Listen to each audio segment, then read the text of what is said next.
one Planning Commission meeting. I'd like to ask for patience as we continue to conduct virtual meetings. There may be slight delays as we transition between speakers, presentations, and participants. If any participants have issues with the technology, please send a message to the moderator, Ray. We have 6 discussion items on our agenda today. 2 items are listed under old business and have received staff and applicant presentations and have received public comment. 4 items are listed under new business and we will hear full staff and applicant presentations. I would ask the commission to hold all questions until the conclusion of all presentations and any public comments. Finally, please be recognized by the chairperson before speaking. We're going to start out with public comment. We start every meeting with an opportunity for public comment not related to any item on the agenda. No one has signed up for public comment today. Moving on to the consent agenda. The consent agenda is a list of requests that can be acted upon in one motion. There are 4 items on the consent agenda. These items appear on the consent agenda to begin the review period. Each of these items will return on a future agenda to be discussed fully. Before we entertain a motion, I would ask if any commission member needs to recuse themselves from any items contained on the consent agenda. Okay. Seeing none, I would move to approve the consent agenda. Is there a second? Commissioner Winters? Second. Excellent, thank you. We have a motion and a second to approve the consent agenda. Because this is not a final vote, I will ask for a show of hands for everyone that supports the motion. Okay, that motion passes unanimously.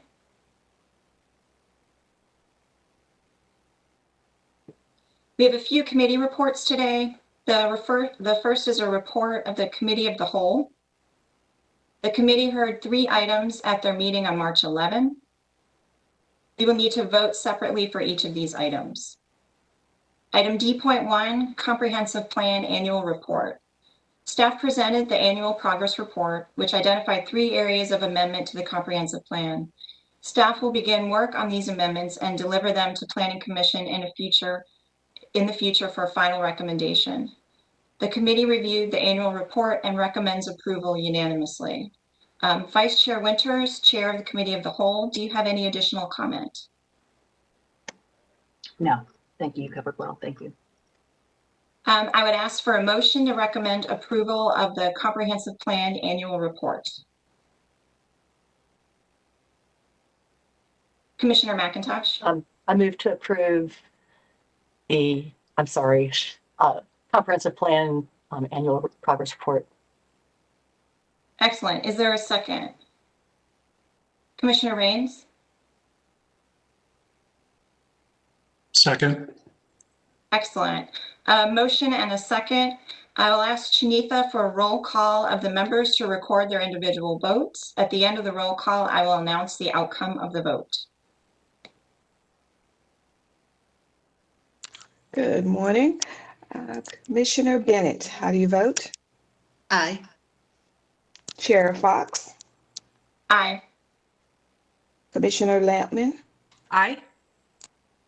Commissioner McIntosh? Aye. Commissioner O'Haver? Aye. Commissioner Rains? Aye. And Commissioner Winters? Aye. The motion passes 7-0. Moving on to item D.2, Omnibus Comprehensive Plan Amendment CP 520. This is a staff-initiated package of comprehensive plan amendments, which are all related to action items. The committee reviewed these comprehensive plan amendments and recommends approval unanimously. Vice Chair Winters, Chair of the Committee of the Whole, do you have any additional comment? No. I would then ask for a motion to approve Comprehensive Plan Amendment CP 520. Commissioner Winters? Aye. It was Commissioner McIntosh. Sorry, Commissioner McIntosh. I move to approve Omnibus Comprehensive Plan Amendment CP 520. Excellent. Is there a second? I'll second. Thank you, Commissioner Winters. Apologies while multitasking. I'm going to ask Shanitha for a roll call of the members to record their individual votes, and at the end, I will announce the outcome of the vote.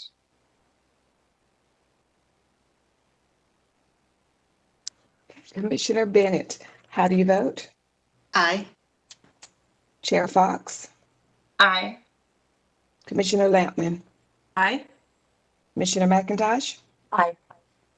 Commissioner O'Haver, Aye. Commissioner Rains, Aye.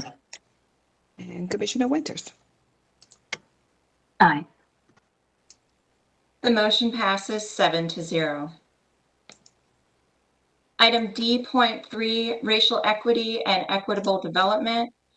Staff presented some draft enhancements to the rezoning staff report templates that would be used to examine equity for rezoning requests. This is an informational item and no vote is needed. Staff will implement this new tool in rezoning staff reports.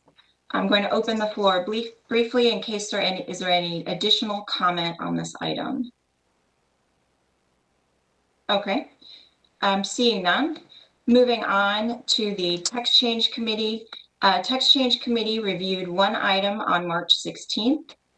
Item TC 1620 is a text change that would alter the regulations related to development in the floodplain. The text change was initiated by the Stormwater Management Advisory Commission. The Text Change Committee recommends unanimous approval with the 3 additional recommendations that are listed in your agenda. Do any commissioners have any additional comment, or would you like to make a motion? Commissioner McIntosh. I move to approve text change TC 1620 Special Flood Hazard Area Regulations. Second. And then Commissioner Rains as a second. I believe I may offer a friendly amendment. We may need to read the consistency statement that's provided in the agenda material. I'm seeing a head nod. Okay, Commissioner McIntosh, would you like to alter your motion to read the consistency statement? Yes. And I move to adopt the proposed,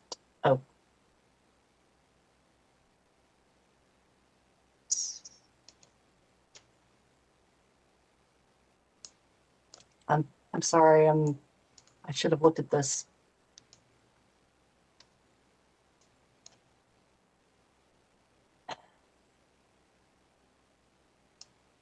I'm reading I'm sorry, I opened the wrong document. I move to adopt the proposed consistency statement dated March 23rd, 2021, contained in the agenda materials, and to recommend approval of the zoning text amendment for text change case number TC 1620. Excellent, thank you. Commissioner Rains, by a head nod, does your second still stand? Okay, I will ask Shanitha for a roll call of members to record their individual votes. At the end of the roll call, I will announce the outcome of the vote.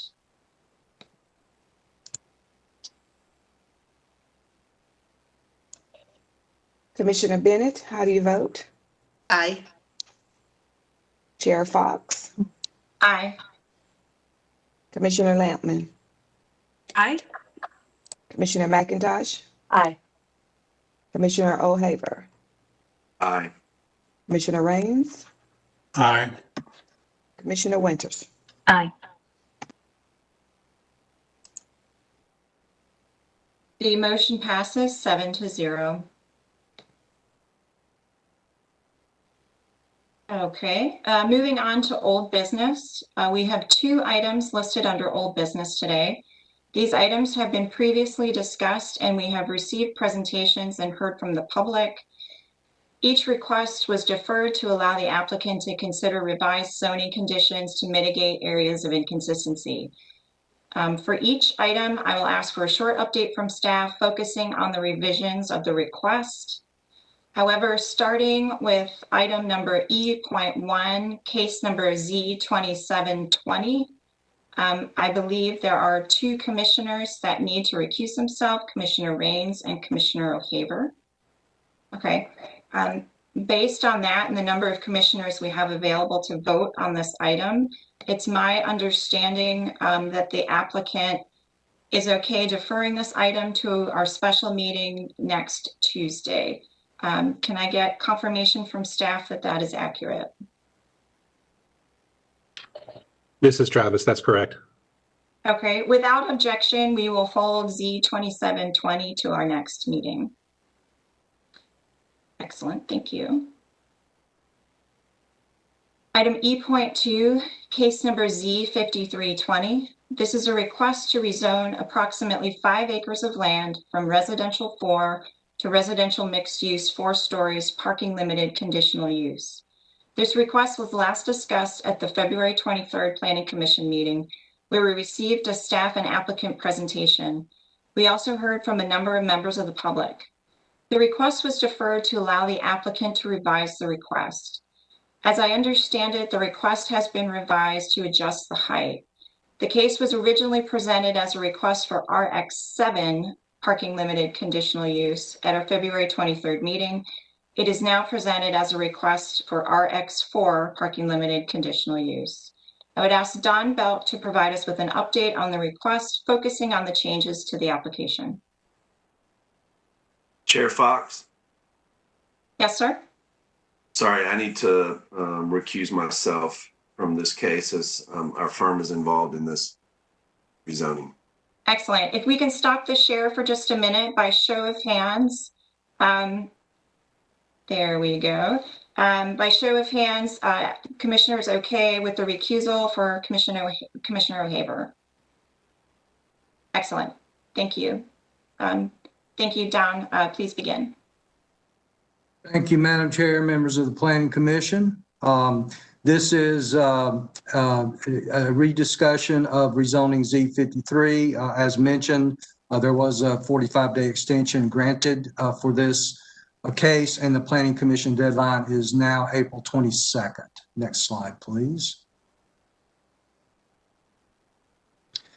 As you know, this is currently in R4 zoning. Next slide. Location shows its proximity. It's just about a quarter of a mile from Crabtree Valley Mall on the edge of the Crabtree City Growth Center. Next slide. Closer up view showing the Inman Park neighborhood in close proximity to the site. And other perspectives. Next slide. Since our last meeting, there has been a number of changes to the proposal. These first two conditions have not changed. However, the maximum number of residential units has been reduced to a maximum of 250.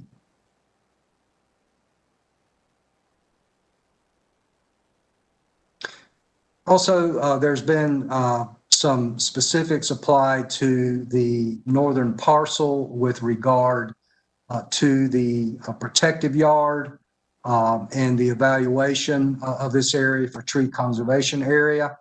And you can see there that there are some plantings required, and the condition does provide for additional evergreen plantings along the northern property line.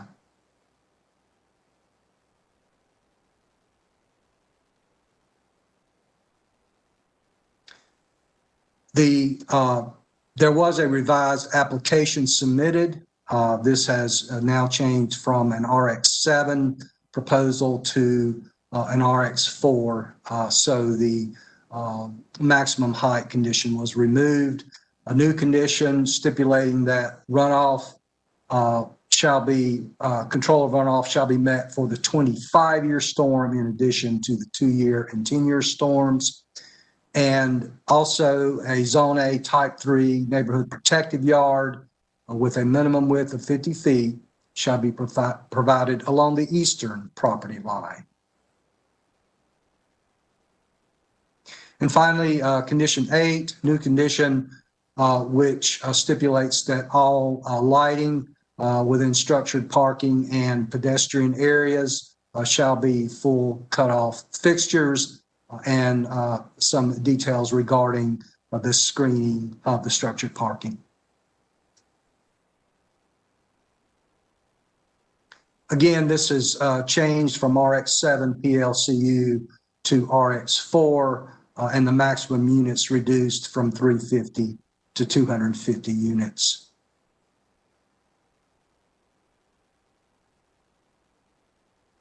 Retail is limited to 3,000 square feet for the eating establishment.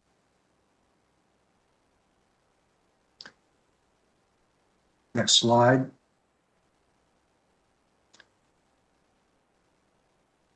The request is consistent with the future land use map designation of office and residential mixed use. It is consistent with the flume and note these 9 policies that are consistent, and a total of 15 policies, all consistent, no inconsistent policies for this case. There was, in the initial reading, the buffering was inconsistent. However, the new condition proposed by the applicant has brought that policy into consistency.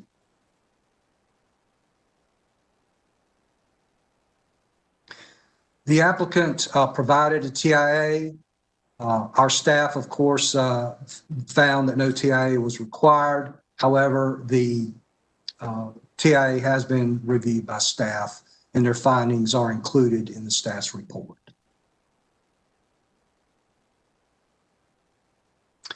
Thank you. Sarah, if you would go back to the previous slide. Thank you. That's all for the presentation. Madam Chair, I'll be happy to answer any questions. Thank you, Mr. Belk. We've previously heard from the applicant and the public. If the commission would like to consider additional time to speak, we would need to vote to give all proponents and opponents equal time.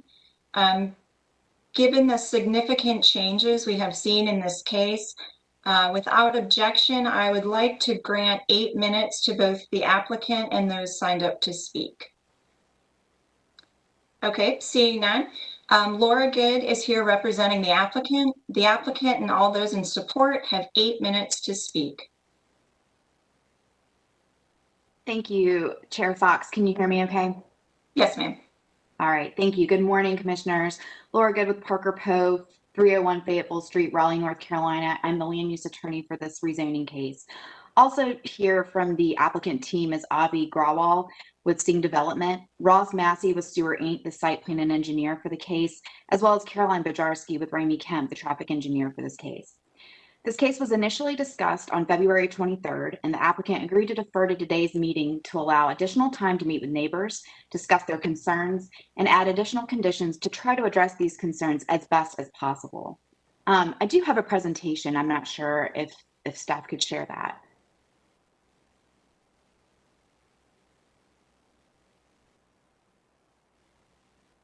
Is there any way for, yeah. You could go to the next slide.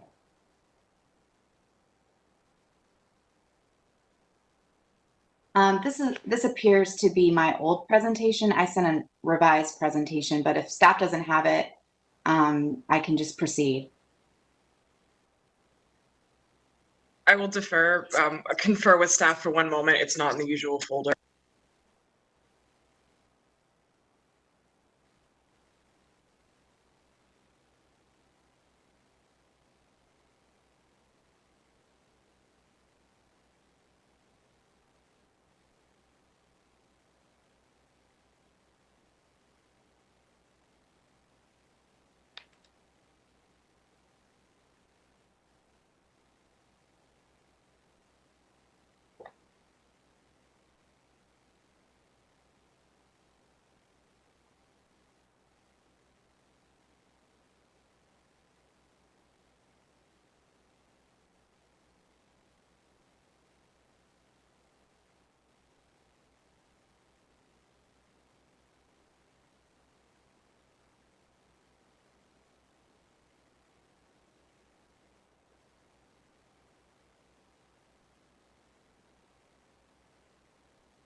I'll allow about 30 more seconds for the search, and then if not, might make a recommendation to move us forward.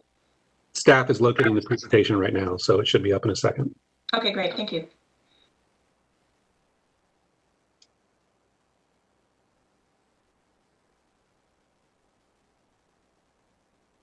Great, thank you so much. If you could just go to the next slide. All right. So after the February 23rd Planning Commission meeting, we held an additional meeting with the neighbors on March 4th, which marked the 4th meeting we've held with the neighbors. The consistent feedback we've received from the February 23rd Planning Commission meeting, the March 4th meeting with neighbors, and additional correspondence and discussions since then focused primarily on density and traffic, height, transitions, buffers, and visual and noise impacts to the single-family neighbors to the north and east. This chart shows how these concerns and how the applicant has responded to each with substantial commitments. First and foremost, with height, the applicant dropped from the RX7 building height designation to RX4, which is a large change. This importantly addresses one of the major concerns of the neighbors regarding consistency with the comprehensive plan and consistency with the surrounding neighborhood. This now decisively meets the contemplated building height for this flume in this location. There's been a lot of questions about how building height will be measured and how tall the building will be at any given point on the property. Building height is now measured by the UDO from the primary street, which in this case is Lead Mine Road. Upon conversation with planning staff, we cannot modify the way building height is measured by any condition. It will simply be measured as required by the UDO. In addition, the eastern property line will have the transition zones required by the UDO between this mixed-use district and the adjacent R4 district to the east. This means no primary building within the first 50 feet off of that property line. At the 50-foot setback, building height will be limited to 40 feet as measured at that 50-foot setback. Then height will be reduced or increased in a step back 1 foot for 1 foot to the 100-foot setback line.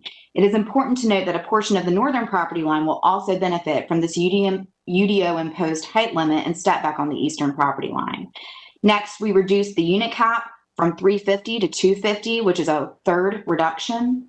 On the buffer to the north, in addition to the previous 50% increase in the required width, we increased further to 32 feet. And this is to allow us to evaluate this buffer area for tree conservation area. And if tree conservation area is not feasible, we've agreed to provide for additional evergreen plantings above and beyond the UDO requirements. In terms of the eastern property line, the applicant committed to the Type 3 50-foot minimum protective yard, which is the largest of the Zone A protective yards. We also agreed to detain to the 25-year storm, which is above and beyond the 2 or 10-year requirement of the UDO, and committed to full cutoff fixtures within the first 100 feet of the north and east property lines, as well as shielding of the any parking lighting and plantings to screen any portion of the above ground parking on the northern property line, which is adjacent to the closest single family homes. Next slide, please. This shows the updated conditions. The black text is what was previously offered, with the red text highlighting the changes since the February 23rd meeting. Note here the 250 unit reduction. Next slide, please. This shows the updated conditions on the northern buffer and stormwater. Next slide, please. And this shows the updated conditions on the eastern buffer and the lighting and parking screening. Next slide, please. As noted in the staff report and presentation, this application is even more consistent now with the listed comprehensive plan policies with the added condition, and there are no inconsistent policies. The offered conditions represent meaningful methods to address transitions between and compatibility with the adjacent single-family neighborhoods, while allowing the right development in the right location, and additional diverse housing at a key intersection along an urban thoroughfare with existing transit and adjacent to a city growth center. At this time, I'm going to let Avi Grewal with Seeing Development say a few words, and then we will be available to answer any questions you may have.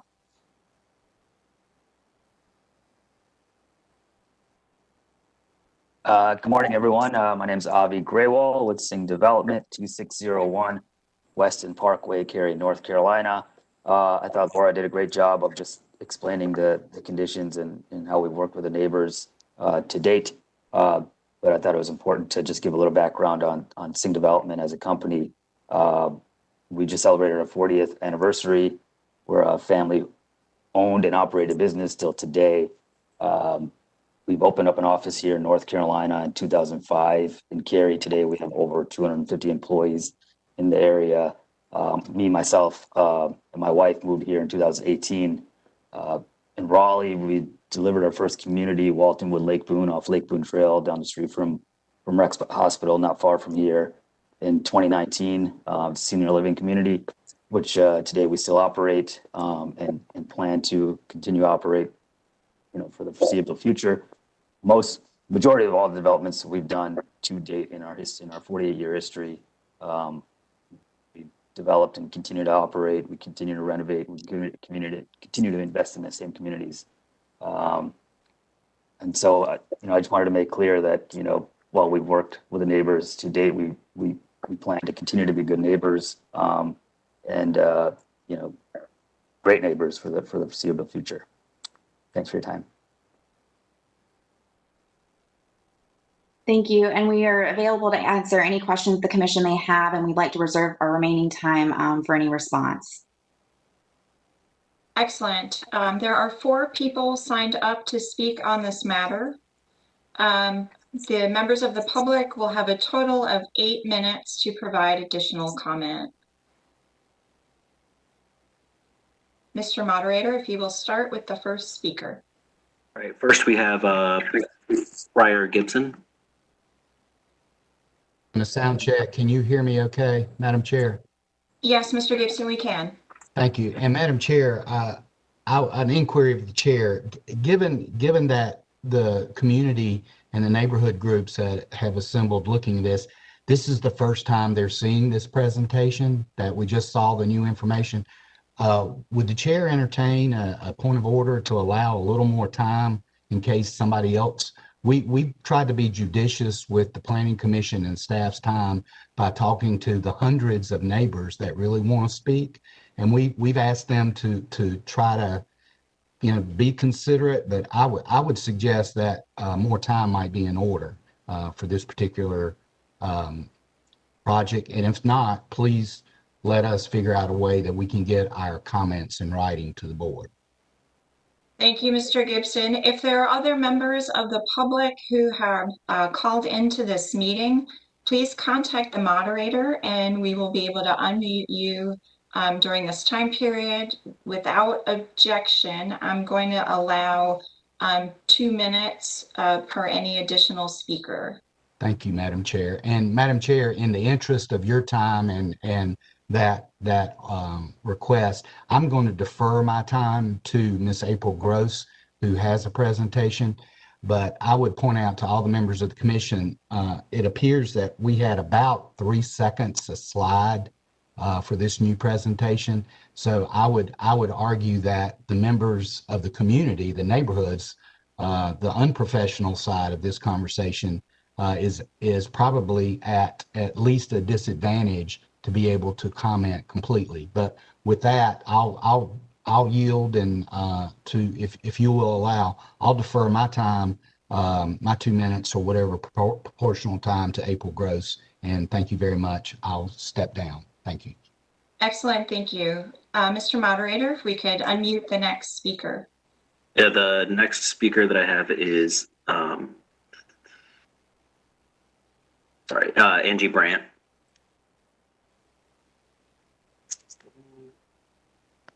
We go. Hello, can you hear me okay? Yes, Ms. Brandt, we can. Thank you. Before I begin, I just wanted to clarify, I submitted a video that includes audio. Will you all be able to hear that audio, or should I be prepared to play it on my end too so you can hear it through my speakers? I would have to defer to staff.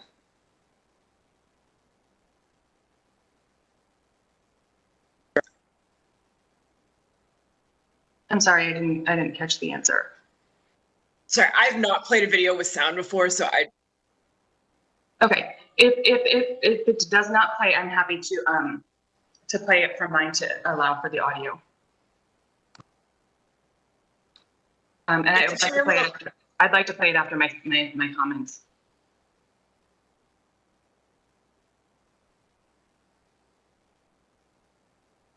Excellent. Please go ahead. Okay. Thank you for your time this morning. As I've talked previously about the substandard conditions on Fieldcrest Drive and the surrounding streets, and as they still have not offered any conditions for that south side abutting Fieldcrest, where there are trees as old as our city, and the eastern side that is along a Blue Line stream, I don't think a 50-foot buffer is satisfactory for me on that east side. But I'm going to shift gears this morning. I'm not opposed to development, as we've said over and over, but this is not reasonable, and it's not in the public best interest that you will hear more about from my neighbors. So I just want to talk to you about two others today. Reminder that the city has approved a whole lot of new development right across the street in the City Growth Center, where naturally occurring affordable housing will now be replaced with luxury apartments. And there is another decades-old problem that will not be solved, but will only be compounded by adding more housing. So this is where I'd like to play my video, please. And I will play it as well for the audio. Major interstate. There's a mall, and there's mega thoroughfares like Glenwood, Lead Mines, and Creedmoor. They all converge in a roughly 1 mile area to make for a driving nightmare. One of the busiest areas for traffic anywhere in the Triangle is on Glenwood Avenue, Crabtree Valley Mall. WRAL, you're looking live at the traffic that thousands of Triangle commuters deal with every day. This is one of the top 5 busiest corridors in the entire Raleigh metro area. The mall is enough of an attraction. 33,000 people shop here every day, but tens of thousands more live here, work here, or pass through here, going somewhere else. Oh, it's crazy. Like, it's always a million people. DOT engineers estimate about 100,000 cars drive in and around the mall every day. Now, proposed changes to the area may make things even worse. Development that will add almost 2,000 more car trips through this area every day with no plan in place to address the congestion. City leaders don't have a plan to fix this. It's not the city has time, though. They spent $1 million on a transportation study that suggested overpasses and reroutes. The council learned those solutions might cost tens of billions of dollars. They asked staff to look for alternatives, like dialing back development rules. Compound the problem. Thank you. I just would like to say that you all have a great position to be able to do something to not compound a problem further. And our little tiny side streets that are going to be impacted by this substantially aren't set up to be able to handle even additional traffic. So I'll defer the rest of my time to April. Thank you very much. All right, the next speaker is April Gross. Thank you. To make my presentation available, I'll go ahead and get started. And thank you, everybody, for your interest in this case. I know a few of you have been out to this site. Really appreciate that. I'll just wait on the presentation to get started.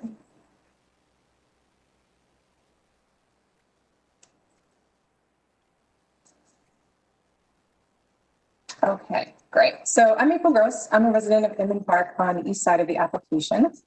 And what you're looking at here is a true to scale model of the proposed development with the topography of the site taken into consideration. This is what the RX4 actually looks like. We've worked to visualize the impact of the proposed development on the adjoining low density parcels. We have asked for plans, height limitations, and visual representations, but the applicant has been silent on these. The visualization is based upon the application specifications provided, including conditions added last week.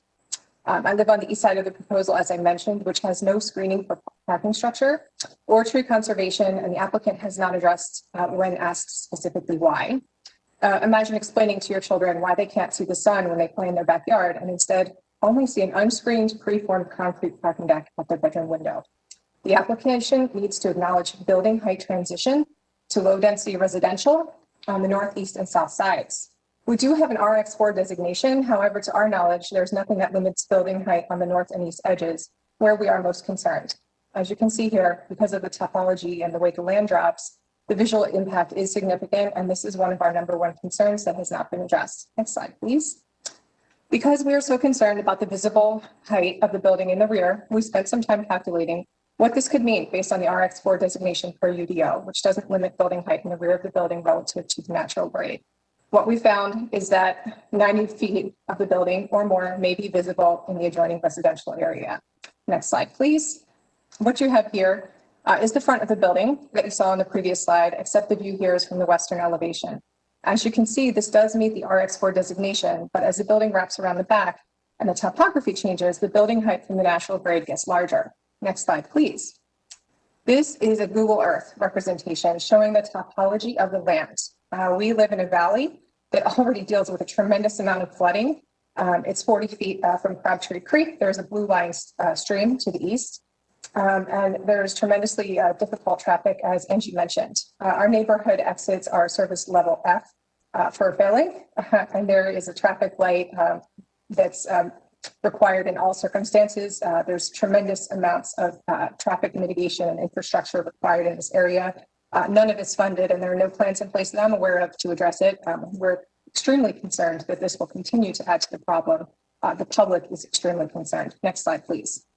There are a lot of statements in the staff report saying that this property sits on the edge of a growth center, and that's correct. Fortunately, the comprehensive plan does have specific and direct recommendations for transitioning between a growth center and low to moderate density. This proposal is inconsistent with these transition recommendations, and the applicant has not addressed conditions to meet this recommendation after multiple requests. Next slide, please. So what you see here is the comprehensive plan recommendations for that transition area. They recommend specific maximum heights within 150 feet of low density residential, and the applicant has ignored these recommendations after repeated inquiries. Next slide, please. This is taken from the comprehensive plan. You can see they recommend that the height should actually match the surrounding area and not exceed 4 stories in the edge area.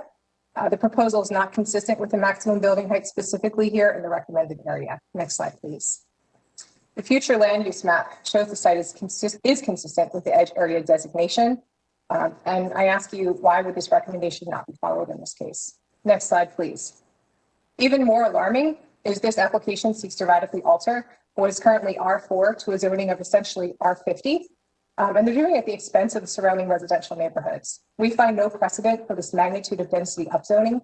In the past 3 years, we found just 4 examples of R4 to RX cases that have been adopted in Raleigh, and they are all substantially less dense. I'll give you a second to just look at those. All right, next slide, please. So, in conclusion, any reasonable person who sees this perspective would think it's absurd, and they would be correct. Please do not destroy an established neighborhood by wedging in an oversized development because it might fit within a few policies while failing to consider the mixed-use transition recommendations of the comprehensive plan. Additionally, I've outlined 6 key policies of the comprehensive plan that the application does not fully meet, where the impact is significant. The application fails to meet the criteria for edge area guidelines, reasonableness, and is not in the public interest. Thank you for your consideration, and I defer the remaining time.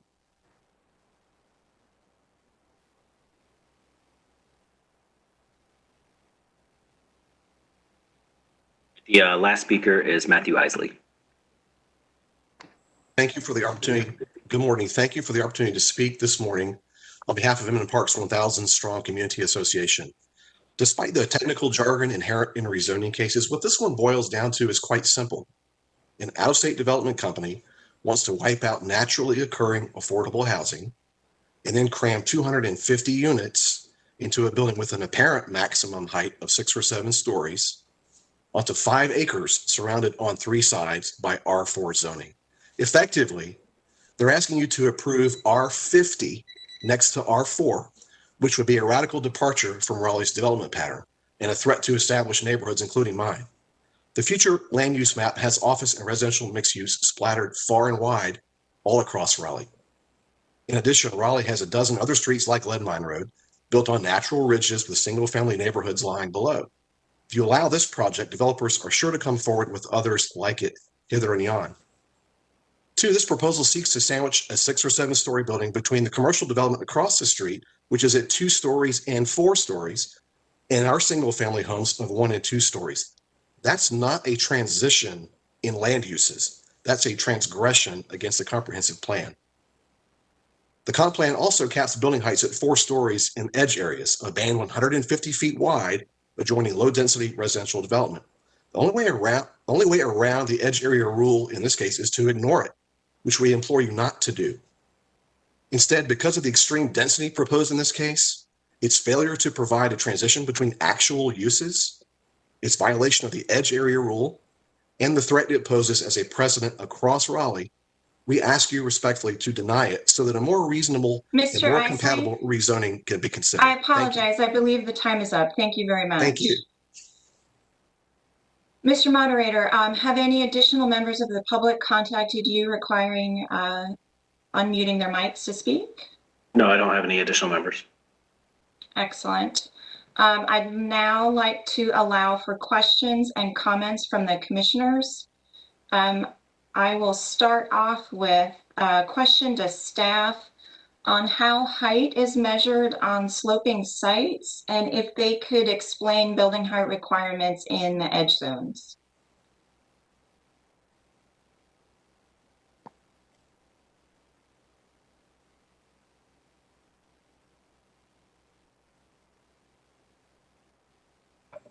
Okay, so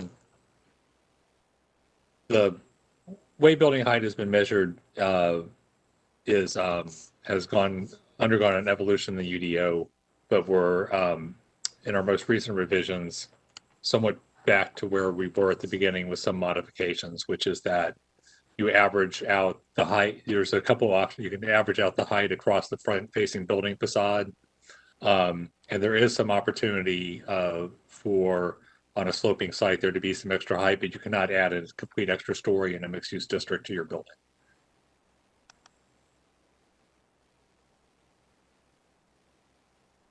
Can you also explain the building height requirements in the edge zones?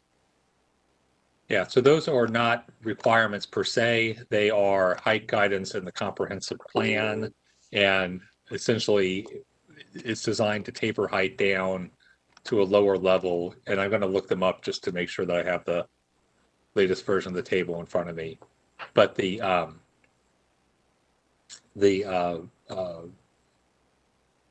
intent is that in an area of intense development that you'll taper down to lower heights at the edge of that area where it abuts low-scale development such as single family. And all this guidance is contained in a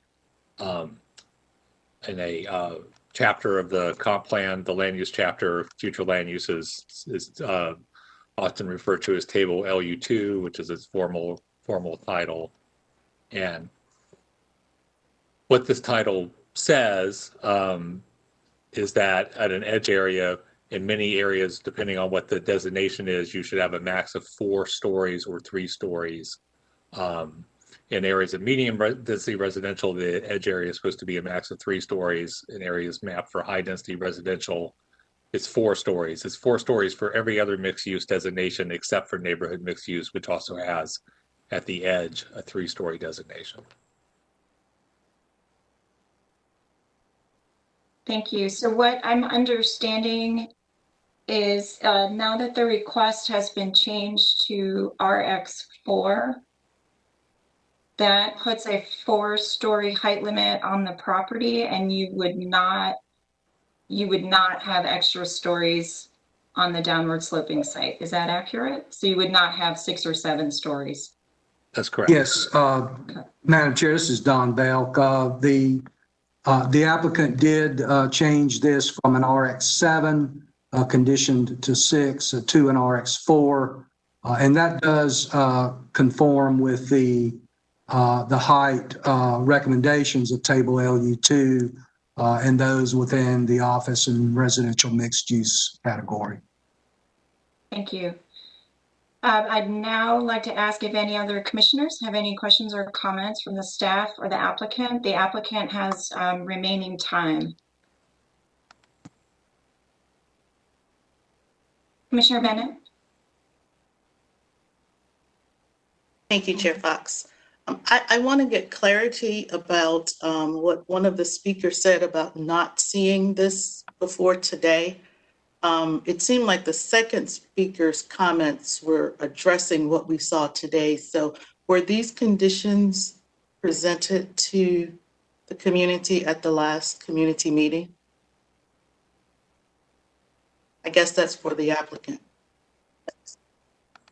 Hi, good morning. Yes, so what happened at the March 4th meeting is that we presented a list of conditions based on comments from the 23rd. We got responses from that and then made even additional changes, which was the further reduction to the RX from the RX7 to the RX4, additional conditions about evaluation for tree conservation, lighting, and screening of parking. And so those, what you see today, were sent an initial form to the neighbors on March 10th. They were submitted concurrently with planning staff because we had to work with planning staff to make sure that we address planning staff's comments and whether the conditions as written were appropriate. We received staff comments and we're kind of working up to the last minute, but the conditions that you saw today were submitted to the neighbors on Thursday. So they've had the final version since Thursday, and they aren't substantively different than what we sent on the 10th. It's just there were some tweaks in language based on staff recommendations, and we removed the height condition to just change the height designation. Okay, thank you. Chair Fox, can I ask my second question? Please do so. Thank you. So I appreciate the changes that the applicant has made and their meeting with the residents to hear their concerns. I have a remaining concern about traffic. I've read the memo and that no TIA is required, but I am concerned about the impact of this development, particularly on at the intersection of Inman Park, Sugarbush and Lead Mine, and along Fillcrest. I drove along Fillcrest and I walked along Fillcrest, and that just does not seem to me to be a street that could even be improved in a way that would be of benefit to the neighborhood to accommodate the traffic that would come from this development. It's almost impossible to come out of there and take a left turn onto Lead Mine. So it would seem that the traffic would be going down Fillcrest, making its way to North Hills and back to Lead Mine. And that's just, it's a neighborhood street.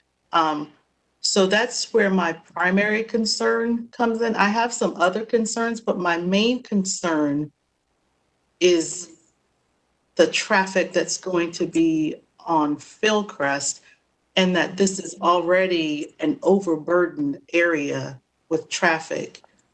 With, as one of the commenters noted, infrastructure improvements are not currently funded, and we're adding development, which is going to further stress that area. So I have some pretty significant concerns about traffic. If anyone from transportation is on the line and would like to comment on that, particularly about the impact to Fillcrest, I would appreciate hearing those remarks. Commissioner Bennett, this is Ann Collin with Transportation, and I can speak to that, but I saw Ken Bowers had his hand up. Is there something you wanted to say? I just wanted to, before you get to traffic, make one more clarifying comment about height as we go. Apologize, the ordinance on the height has changed through like 3 different text changes over the last couple of years. But the current state of play is that if you have a downward sloping lot and you want to take advantage of that downward sloping by tucking an extra story under that, you can only do that if you have 3-story zoning, if you're in the downtown mixed-use district, or if you're an attached or detached structure.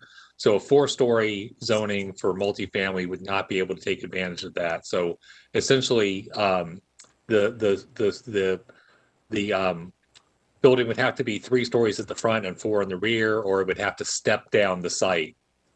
Essentially, like if the grade worked, you could make the 3rd floor of the front part of the building become the 4th floor of the loaded part of the building and step the building down the site. But there would only be 4 stories at that rear condition, not 5, and certainly not 7. Okay, so based on the commission's request, we did review the traffic impact analysis since the last meeting, and the impact analysis that we reviewed represented 350 units. They did not revise it for the current condition of 250 units. So just point out that it is a little bit conservative of what is currently under discussion. At Philcrest Drive, a couple of things to note.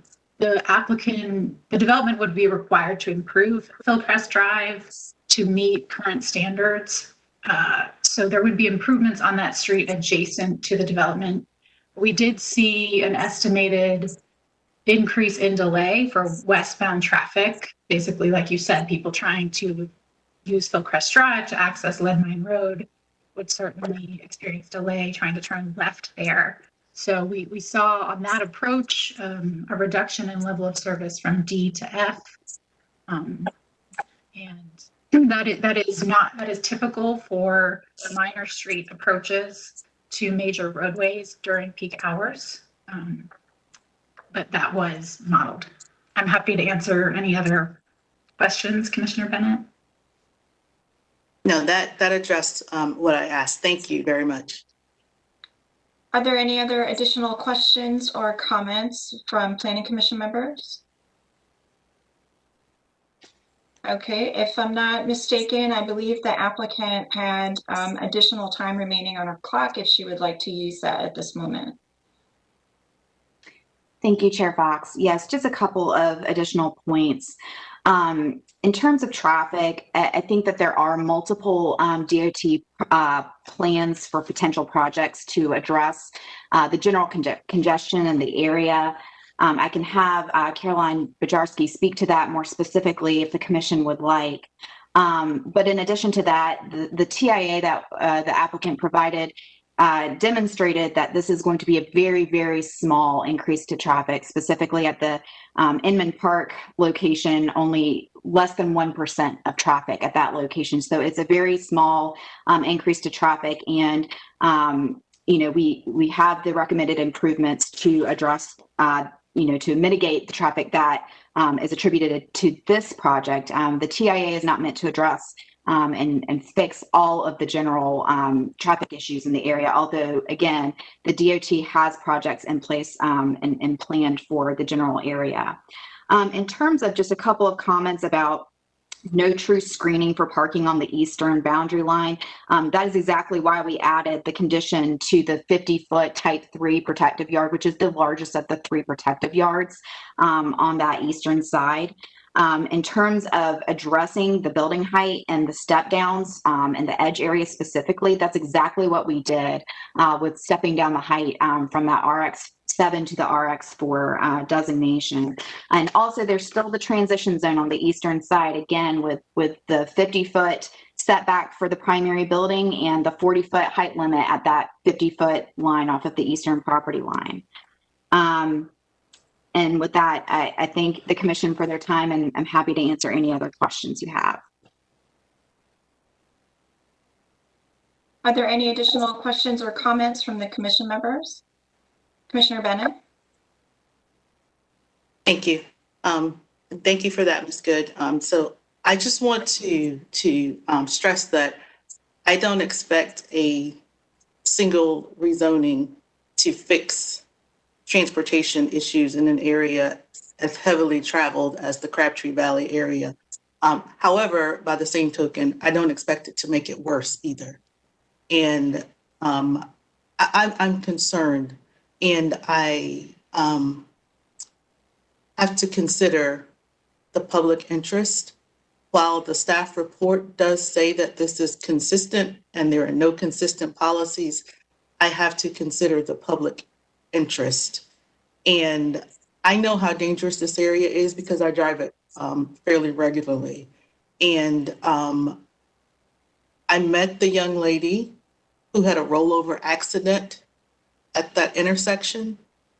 And so if you are a parent living in that community already confronted with having to deal with these transportation issues, and there's a rezoning coming that's adding traffic to an area that's not funded for improvements yet. I realize a lot of these improvements are on the books for DOT, but they're not funded yet. Then you would be concerned. I would be concerned. I am concerned. And for that reason, I'm unable to support this because I don't think it's in the public interest to add traffic to an area that's already failing, essentially, from a transportation perspective. And I don't want to see any other teenagers in flipped over cars. Commissioner Bennett, would you like to make a motion? I can try. Let me pull up.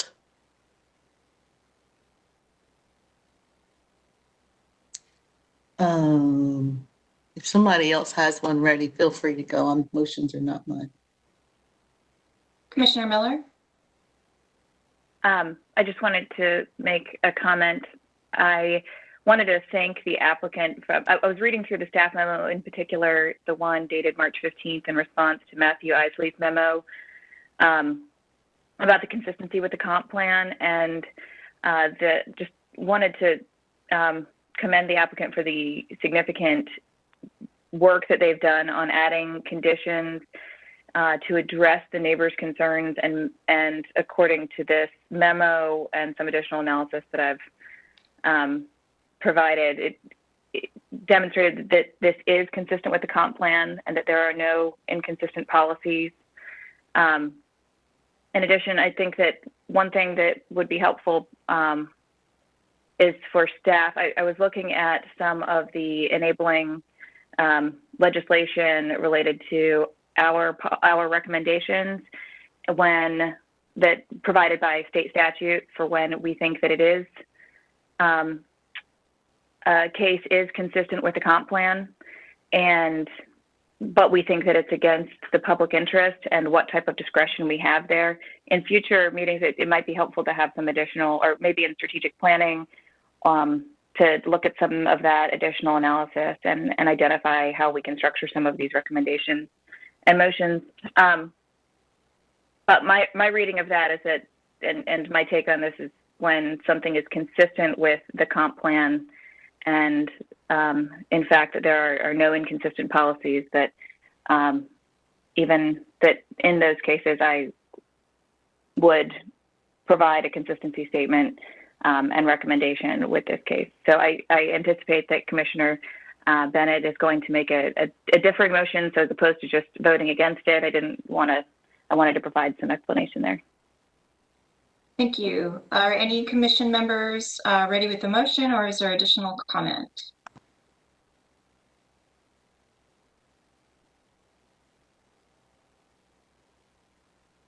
And there we go. Commissioner Lampman? I'm sorry, I had to step away for just a moment. Did the applicant say that they would not be willing to do the step down height? I just wanted to see if that was an option, and I apologize if she said this already. We had some conversation clarification about the 4-story height restriction. So the case has been changed to a 4-story height restriction at this point.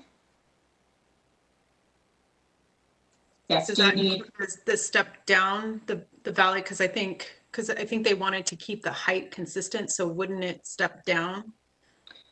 I'm going to defer to Mr. Bowers to reiterate his interpretation of height on the sloping site. Yes, so for larger buildings in mixed-use districts, areas zoned for more than 4 stories and not in downtown, the provision of being able to gain an extra story on a downward sloping lot is not available. So the built response to that could be that the building's shorter on the front, like 3 stories on the front and 4 on the rear, or you could build a 4-story building that steps down with the topography, but you could not build a building that was 4 stories on the front and 5 in the rear. Is that kind of what we're looking at, though, where they might go to 5 on the back end? No, we don't believe that the ordinance allows them to go to 5 on the back end. Okay, and that's not what they submitted. Okay, I apologize. Go ahead. I wanted to follow up just for clarity on the Commissioner Miller's remarks. The statute, there's 4 different outcomes of a rezoning case. You determine it consistent and you approve it or deny it, or you determine it inconsistent and you approve it or recommend approval or recommend denial. 3 of those are written into the statute, and the 4th, which is you determine it to be consistent but believe it should be denied anyway, is not really covered specifically, but I believe our attorney's office has believes that is a permissible outcome. Commissioner Bennett? I believe we had some discussion a couple meetings ago about consistency and how it was determined, and that it's a recommendation to the commission because it's subjective.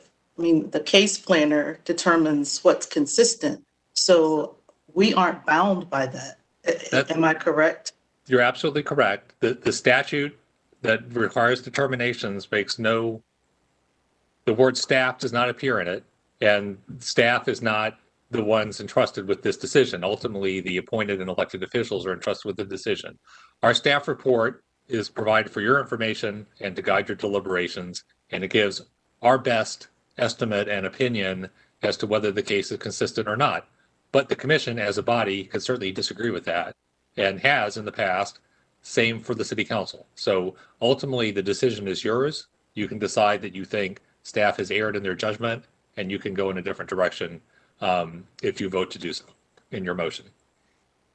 And even if it's consistent with the comprehensive plan, even if we agree with you that it's consistent, we can still be of the mind that it's not reasonable and in the public interest, correct?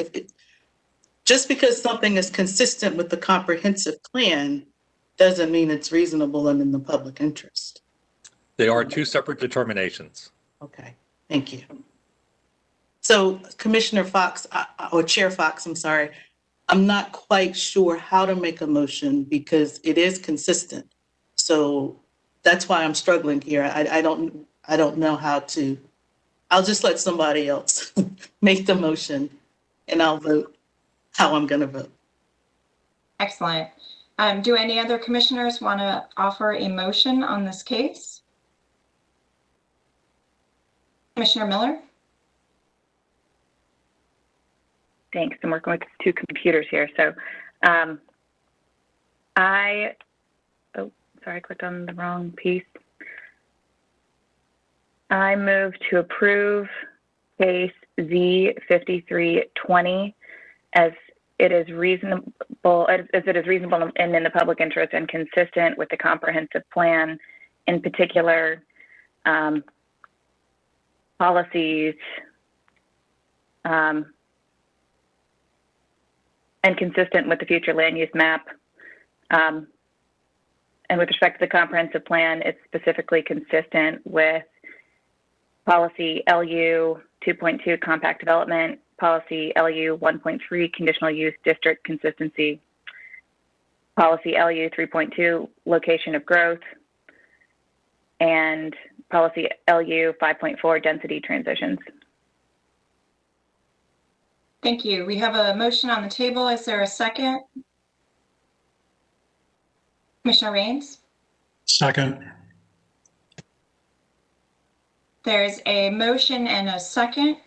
I will ask Shanitha for a roll call of members to record their individual votes. And at the end of the roll call, I will announce the outcome of the vote.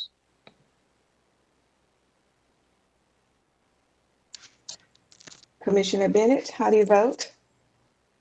Nay. And for the record, I vote nay because I take exception that it's consistent with all of those policies. And I disagree that it's reasonable and in the public interest.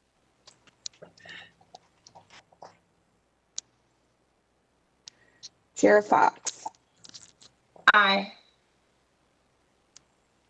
Commissioner Lampman. Aye. Commissioner McIntosh. Nay. Commissioner Miller. Aye. Commissioner Rains. Aye. Commissioner Winters. Nay. The motion passes 4-3.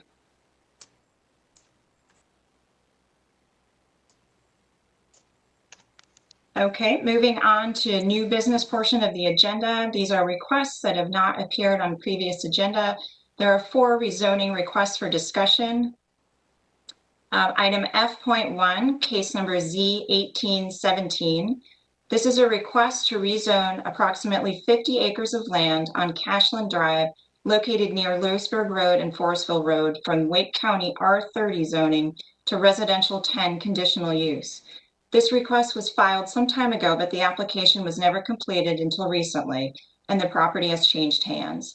I would like to ask staff for a presentation. Jason Harden, please.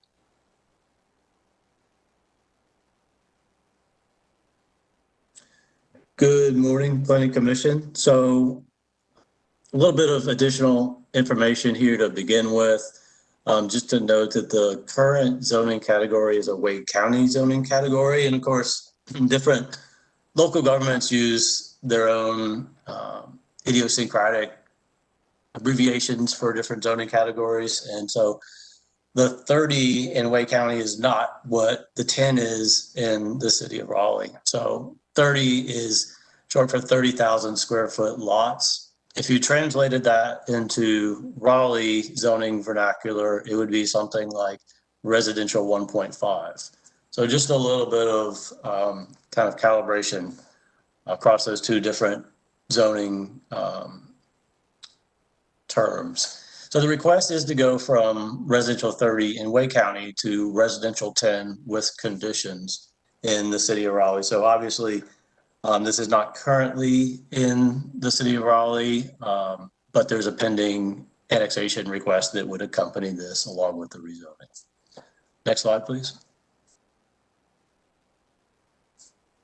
So zoning in the area, currently residential, you can see a mix of R6 and, excuse me, R10 zoning categories nearby. This is, as you can tell from the map, it jumps out pretty clearly in the center of the classic donut hole of an unincorporated area surrounded by areas that are within the city, in this case, all within the city of Raleigh. It's a little bit hard to see from this particular image. You can see a little bit of pink down at the bottom at the south end, and that represents a node of mixed use zoning, relatively short distance away along Lewisburg Road. Next slide. This aerial shows that commercial area a little bit more clearly, and again shows the existing site and residential development on all sides of it, including to the north. Next slide. And a few views into the site. The top left is from Lewisburg Road looking toward the residential area. And then the remaining three views are all, top right is continuing north on Leland Drive, which stubs into the site. There are a couple of different existing street subs at different locations alongside the site. And so these are different views into the site, obviously currently undeveloped and wooded, as you can see. Next slide. There are 4 conditions that accompany the zoning request. So the request is for R10, 10 units per acre. However, the conditions address the density along with a few other considerations. So one, the maximum number of units is 179. So that brings the density down to fewer than 4 units per acre. It does prohibit the apartment and townhouse building types, which otherwise would be allowed in R10. Specifies that at least 20% of the property would remain as open space, and also specifies that there would be a 30-foot either planted or completely undisturbed tree conservation area along the southern edge, and the southernmost 10 feet of that would be required to remain undisturbed. Next slide. This is a comparison between existing and proposed zoning. So you can see the density 1.5 per acre to 3.6 is what that math works out to with that condition. The setbacks change somewhat, front from 30 to 10, side from 10 to 5, and rear from 30 to 20. Next slide. So in terms of carbon analysis, does have a slightly higher walk score that's given the proximity of the commercial area along Lewisburg, not served currently by transit. It does not permit more energy efficient units, the townhouse or apartment building types, only the least efficient building types, single-family detached houses. Similar transportation-related footprint to other areas of the city. Next slide. In terms of affordability based on what's permitted in the rezoning request, it would add to the housing supply. Doesn't include any specifically subsidized units, does not permit a variety of housing types, which allow more affordable housing types. On the other hand, does, because of the request for R10, permit smaller lots than the average detached house citywide lot. So a little bit more affordability from that perspective, and not within walking distance of transit. Next slide. So the future land use map here designates this and the surrounding areas as low density residential, which currently envisions up to 6 units per acre. And generally speaking, detached housing types, this request is consistent with that future land use map category. Next slide. There's no urban form designation here. Consistent policies, there's no inconsistent policies, consistent future land use map, some policies that look to see newly annexed properties come into the city with appropriate zoning, locating growth where infrastructure currently exists. As you can tell from the donut hole, there currently is city infrastructure in all directions around this particular site. And consistent, again, with the future land use map and overall consistent with the comprehensive plan.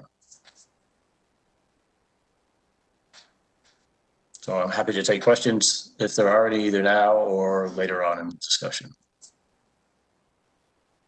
Thank you, Mr. Harden. Next, we will hear from Michael Birch, who is here on behalf of the applicant. The applicant and those in support have 10 minutes to speak. Good morning, Chair Fox. Michael Birch with Longleaf Law Partners. Appreciate your time this morning. Thanks for starting to share the presentation here. If you could go to slide 2. Again, just a brief overview, and Mr. Harden covered much of this already. Again, our request is for R10 conditional use, limited to really single family at 179 units with a subdivision that requires open space and provides that buffer to the south adjacent to the townhomes in Highland Creek. Also want to note, and we'll touch on this in a future slide, that development of this property will require construction of the Leland Drive extension, which will provide a key north-south connection that runs parallel to Forestville and Liggett Mill Road. If we can go to the next slide.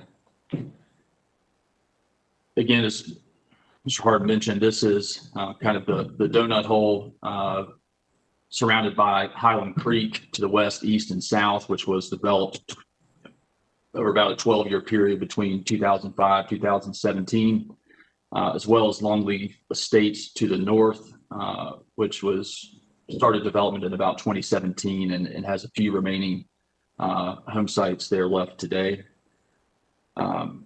This really is, as a part of those developments, both Longleaf Estates and Highland Creek stubbed streets, 4 different points of this property, as well as water and sewer utilities in anticipation that this property would be developed under the city's regulations. And Mr. Hart mentioned that there is an annexation request pending, and that annexation request is consistent with the city's annexation policies.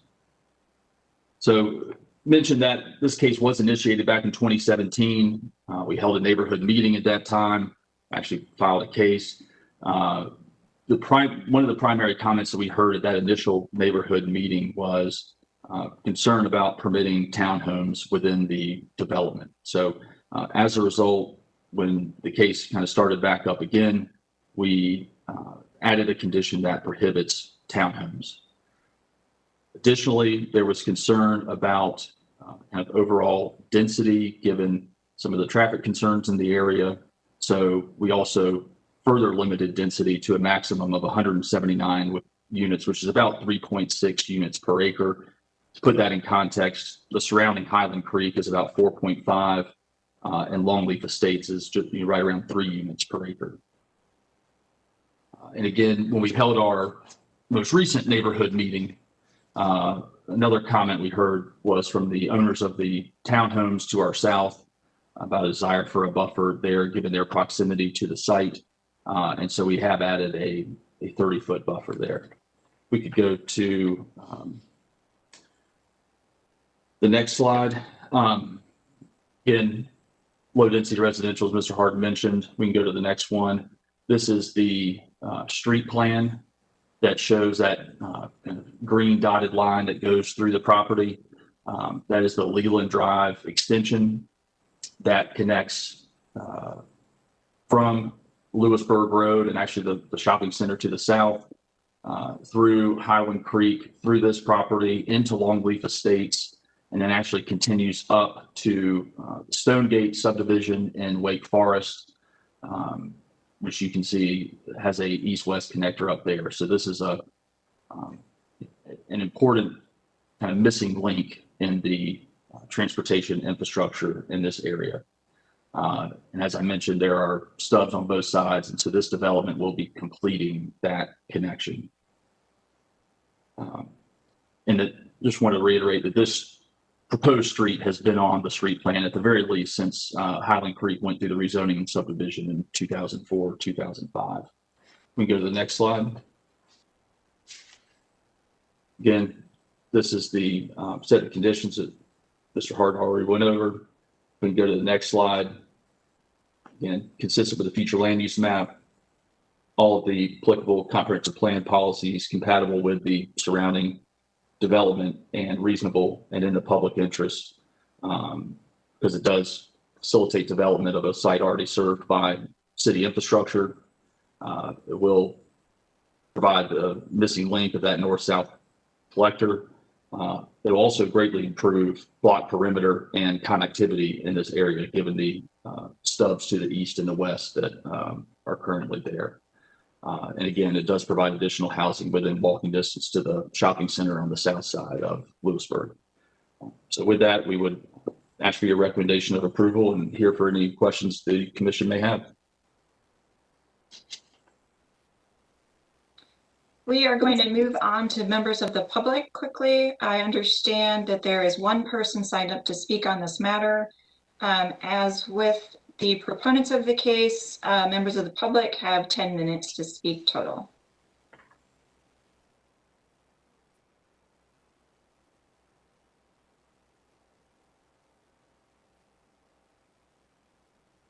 I have Joanne Brahman. Hi, good morning. How are you? Good morning. Just a couple of things on this matter. One of the things is at our neighborhood meeting, because I have notes on that, they said that Yaxley Drive will have a 50-foot buffer, not 30. So that needs to be changed because that's what we were promised at the neighborhood meeting.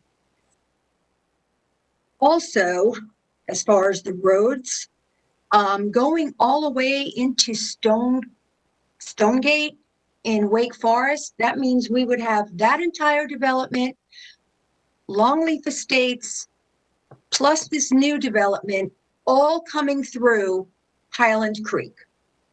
And I understand that when Highland Creek was built, this Leland Drive was on the, maps long before we came here. But all of those subdivisions coming through ours to get to 401 is absolutely unacceptable. Way too many homes to come through one development.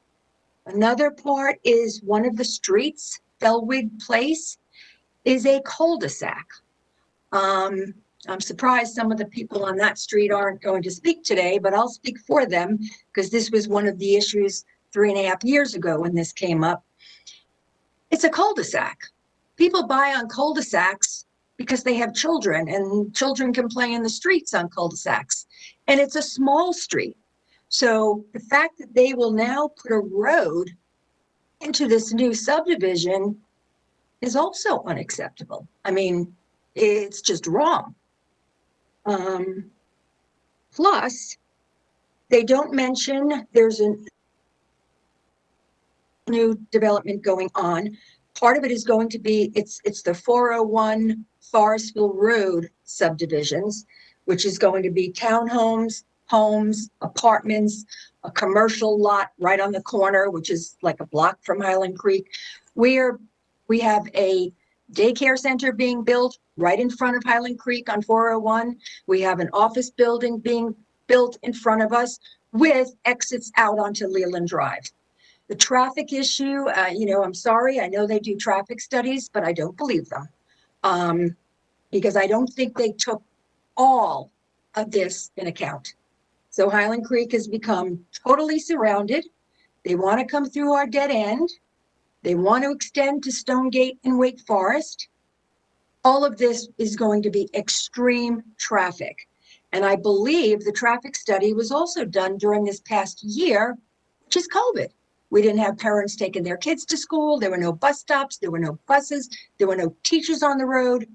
So, I mean, basically, that's what I have to say. Way too much traffic, wrong on the dead end, and a 50-foot buffer for Yaxley Hall, because that is what we were promised. I appreciate you all taking the time.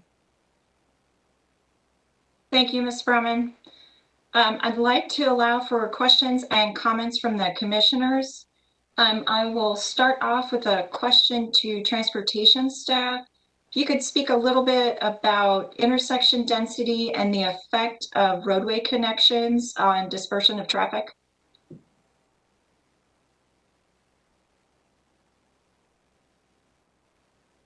Fontaine Burris with transportation. The more connections that we have, the less traffic there are going to be at any given intersection.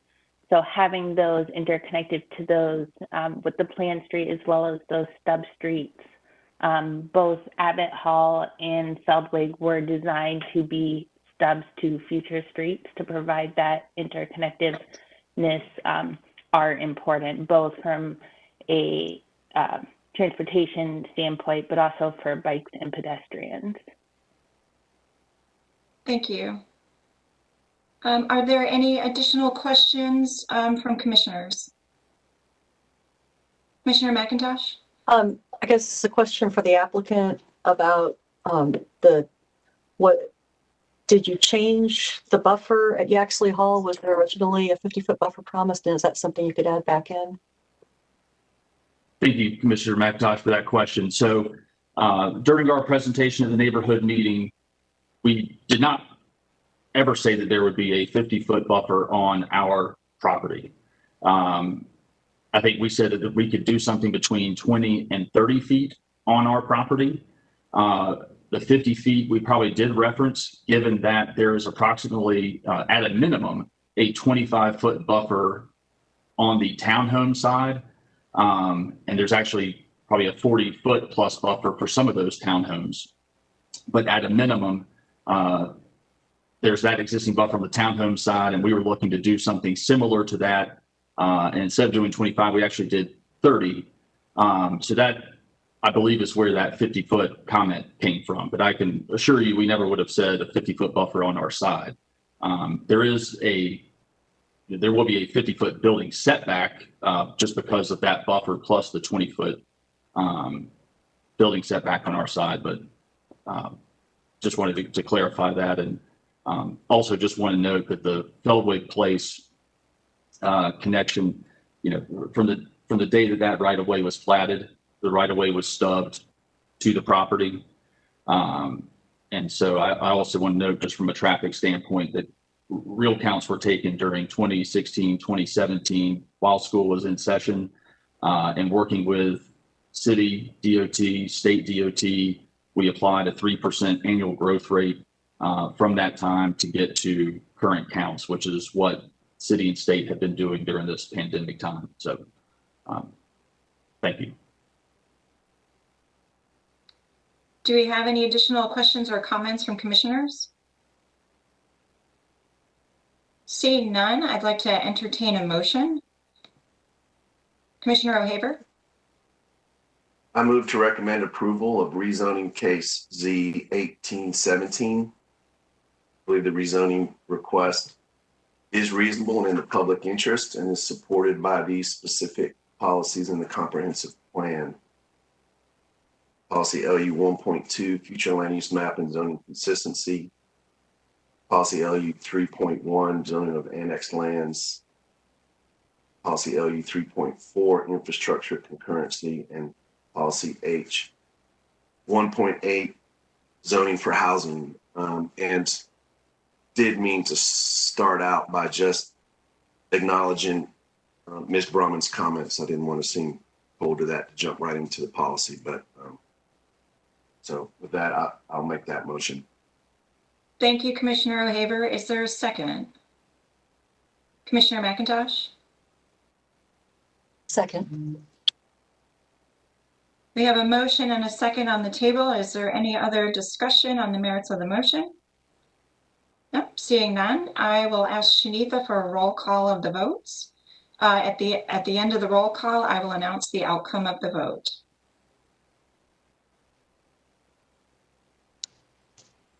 Commissioner Bennett, how do you vote? Aye. Chair Fox? Aye. Commissioner Lampman? Aye. Commissioner McIntosh? Aye. Commissioner Miller? Aye. Commissioner O'Haver? Aye. Commissioner Rains? Aye. And Commissioner Winters? Aye. The motion passes 8-0. Moving on to item F.2, case number Z4720. This is a request to rezone approximately 1 acre of land at the intersection of Leesville Road and Shady Grove Road from Durham County residential rural zoning with airport overlay 60 commercial to residential 10 conditional use. JP Mansoff will present on behalf of staff. Good morning. This is case Z4720 at 7403 Leesville Road. The request is to rezone 0.71 acres of property from residential rural with airport overlay, which is Durham County zoning, to residential 10 with conditions. Currently, the site is located in Durham County and has Durham County zoning, and there is an annexation that's tracking concurrently with this rezoning that would bring the parcel into the city. The deadline for action is June 7th, and the last regular meeting before that deadline is May 25th. Next slide. So the zoning in the area is predominantly residential. As you can see, this is a Durham zoning map, the yellow representing rural residential zoning, and the hatching representing the Durham airport overlay. Durham has 2 airport overlays, one of which is not shown here, which prohibits residential uses among some other uses. And the overlay that is shown here does allow for residential uses, and the only use that's prohibited is firing ranges. The parcels shown in gray are within Raleigh city limits and are all zoned R6 with various conditional districts applied to them. Slide. So here's an aerial of the site showing the surrounding area. There's low density residential to the east of the site and mostly rural residential or agricultural use to the west. To the south of the site is a townhome community called Mulberry Park. So some higher density residential there, but mostly low density in the surrounding area. So this slide sort of gets into the details of the annexation agreement between Raleigh and Durham. So property east and north of the line, shown here in white, property east and south of the line is annexed by Raleigh, and properties west of the line are annexed by Durham. And this line was drawn with consideration to the ease of providing utilities for either municipality and taking into account topography and some other considerations. So the site is east of the annexation agreement line, which is why the applicant is requesting annexation and rezoning with Raleigh and not Durham. And the Durham-Wake County border is shown in pink. So if the annexation and rezoning are approved, the site would be within the city limits of Raleigh, but located in Durham County. Next slide. So here are a couple of street level views of the site. It's currently undeveloped and vacant. Slide. So this map shows the location of the site on the Comprehensive Plan's Airport Overlay District and Noise Contour map. And this map shows the average noise levels from airplanes taking off and landing at the Raleigh-Durham Airport. And so the site is in between the 65 and 60 decibel noise contour. And the comprehensive plan recommends the airport overlay be applied for sites within the 65 decibel noise contour, which this site is outside of. So not including the airport overlay is consistent with that policy. And that if they were to apply that overlay, it would prohibit residential uses among some other uses. Next slide. So this is a comparison of the existing and proposed zoning. The number of residential units would increase from 1 under the current Durham County rural residential zoning to 7 under the R10 zoning. And setbacks would also decrease from the existing to the proposed zoning. The requested R10 district is consistent with the future land use map designation of moderate density residential, which recommends a density of 6 to 14 units per acre. Next slide. Overall, the request is consistent with the 2030 comprehensive plan, including future land use map, and no informed designation is included at the site. Here's a list of consistent policies. The first two policies speak to consistency with the future land use map in general and for property being annexed into the city. So just relating to its consistency there with the future land use map. The third policy refers to newly annexed property having appropriate public facilities, which is the case here. And the last policy refers to an increase in possible housing that could be located at the site. There are a couple of inconsistent policies. The first policy refers to the fact that the site isn't within the ETJ or city limits, and the comprehensive plan recommends growth happening within those areas before they happen outside of those areas. The second policy is mostly recognizing comments that were received from the Raleigh-Durham Airport Authority about this rezoning. They did have some concerns with residential development in between the 60 and 65 decibel noise contours. And so this policy is just acknowledging that the airport authority did request some kind of sound mitigation for residential properties be included in the request. So not fully consistent with what's inconsistent with what's in the comprehensive plan, but just kind of acknowledging comments that were received from the airport authority.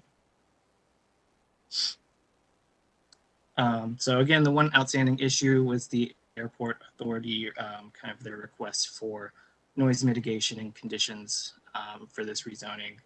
The deadline for action is June 7th, and I'm happy to answer any questions you might have. Thank you. Next, we will hear from Pamela Porter representing the applicant. The applicant and all those in support have 10 minutes to speak. Good morning. Can you hear me? Yes, ma'am, we can. Perfect. The presentation's getting pulled up here. Good morning, Madam Chair, members of Planning Commission. This is Pam Porter with TMTLA Associates. We are the applicant on this rezoning. And also on the call is Jill Mitchell, who is the owner of the property. Next slide, please. So as mentioned, the site is at the corner of Shady Grove Road and Leesville Road. It's currently in Durham County, but within the annexation boundary with the city of Raleigh, which is why we're also requesting the rezoning and then annexation as well. The current zoning is RR. The proposed zoning is R10CU. Raleigh water and sewer is readily available to service the site, which is, again, as JP mentioned, why it's going to be rezoned and annexed into the city of Raleigh. And we're just under an acre. Next slide, please. So this just shows the existing zoning in the area. We have R6 CU to the east, and then the Durham County zoning, which is shown in gray. And we held our neighborhood meeting. It was a virtual meeting on September 14th. Only 3 neighbors were in attendance, and the biggest concern that the neighbors had were regarding traffic. But because this site is so small and we are pretty much limited to the number of units that we can do based on the zoning district we're choosing, we're not generating that much traffic in addition to what's already there. TI is not required because, as the application states, we're committing to a maximum of 4 single-family detached homes or 6 townhomes. That's really all this property could support based on its size. And there were questions about the Leesville Road expansion, which, as you can see on this map, there's right-of-way reservation for that. And the representative from the city of Raleigh that was on the call noted that there's no timeline for this project. I'm not sure if that's actually changed since we had our neighborhood meeting, but at that time, there was no timeline known for when that road was going to be constructed.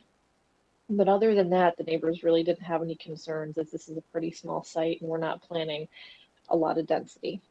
Next slide. This map just shows some context. As I mentioned a minute ago, we're committing to 4 single-family detached or 6 townhomes, and both are in the area. There's that townhome development that's to the south, and then the single-family that exists to the east, and then the southeast of our project.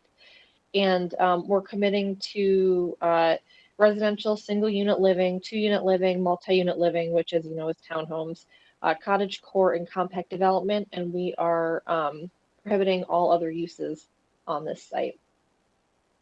Next slide. And that's all I have. It's a pretty small site. So any questions? I'm happy to answer any questions. And like I mentioned, the owner is also on the call. Excuse me, if you have any questions for him. Thank you. There is no one else signed up to speak on this matter. I would now like to allow for questions and comments from commissioners. Does anyone have questions or comments? If so, please be recognized to speak. Commissioner Bennett? Thank you. My only question is if the applicant is willing to add a condition to address the airport's concerns about sound attenuation. We have discussed adding a condition to that effect, but staff noted that we did not have to add it in order to move forward to planning commission. We would just have to discuss offline what that condition actually looks like, but I don't think that there would be a problem adding something related to that as a condition on this zoning. We just would have to work the exact wording of the condition out. Okay, thank you. You're welcome. Are there any additional questions or comments from commissioners? Commissioner Raines? Commissioner Fox, tagging on from what Commissioner Bennett said, I think we need to have something in the condition that's measurable. Could be an STC rating minimum or some other measurable language for that acoustic issue. Excellent, thank you. Given that we have until June, I believe, as a deadline on this case, and the applicant's willingness to add additional conditions regarding sound attenuation, I recommend we hold this case at the table to allow the applicant to revise conditions. Seeing some head nods and a thumbs up, without objection, I'm going to move forward to the next case. Item number F.3, case number Z6420. This is a request to rezone approximately 1.5 acres of land from downtown mixed use 5 stories and downtown mixed use 7 stories shopfront frontage to downtown mixed use 12 stories urban general frontage conditional use. Matt Clem will present on behalf of staff.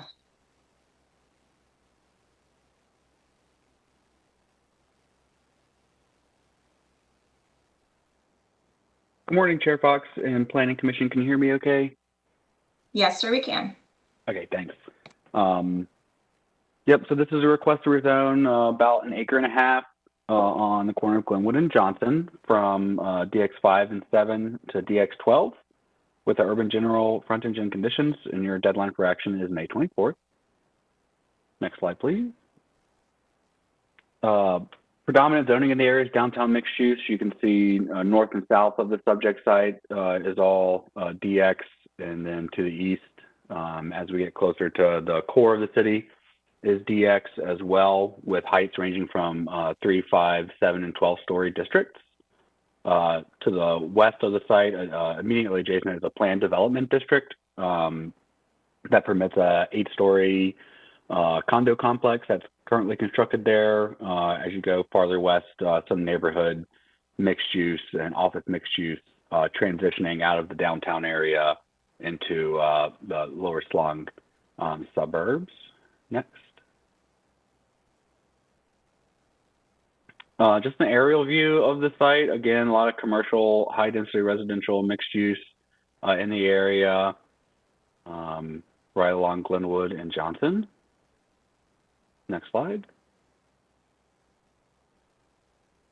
Just have some three-dimensional views of the site. So there are a number of single-story structures that house commercial uses. I believe 3 of them are that Cornerstone Tavern Bar, and then, or 2 of them are rather, and then some other kind of office retail uses there. Directly south of the site, which is left on this, is a 13-story residential tower, and you can see the 8-story condo complex, which is west of the site, or up on this map viewing. Next slide. Again, just looking at sort of the three-dimensionally, what does the built environment look like in this area? Next slide. From the street, looking at the Cornerstone Bar, again at Johnson and Glenwood, looking south on Glenwood here. If we just keep going, there we are, some parking that supports those uses. There are a number of zoning conditions prohibiting uses, providing a maximum of 150,000 square feet of office space in any new development. Some specificity about the build-to along Glenwood Avenue, increasing the amount of building that needs to be within 15 feet of the sidewalk to 80%, which is above what is required in the urban general frontage.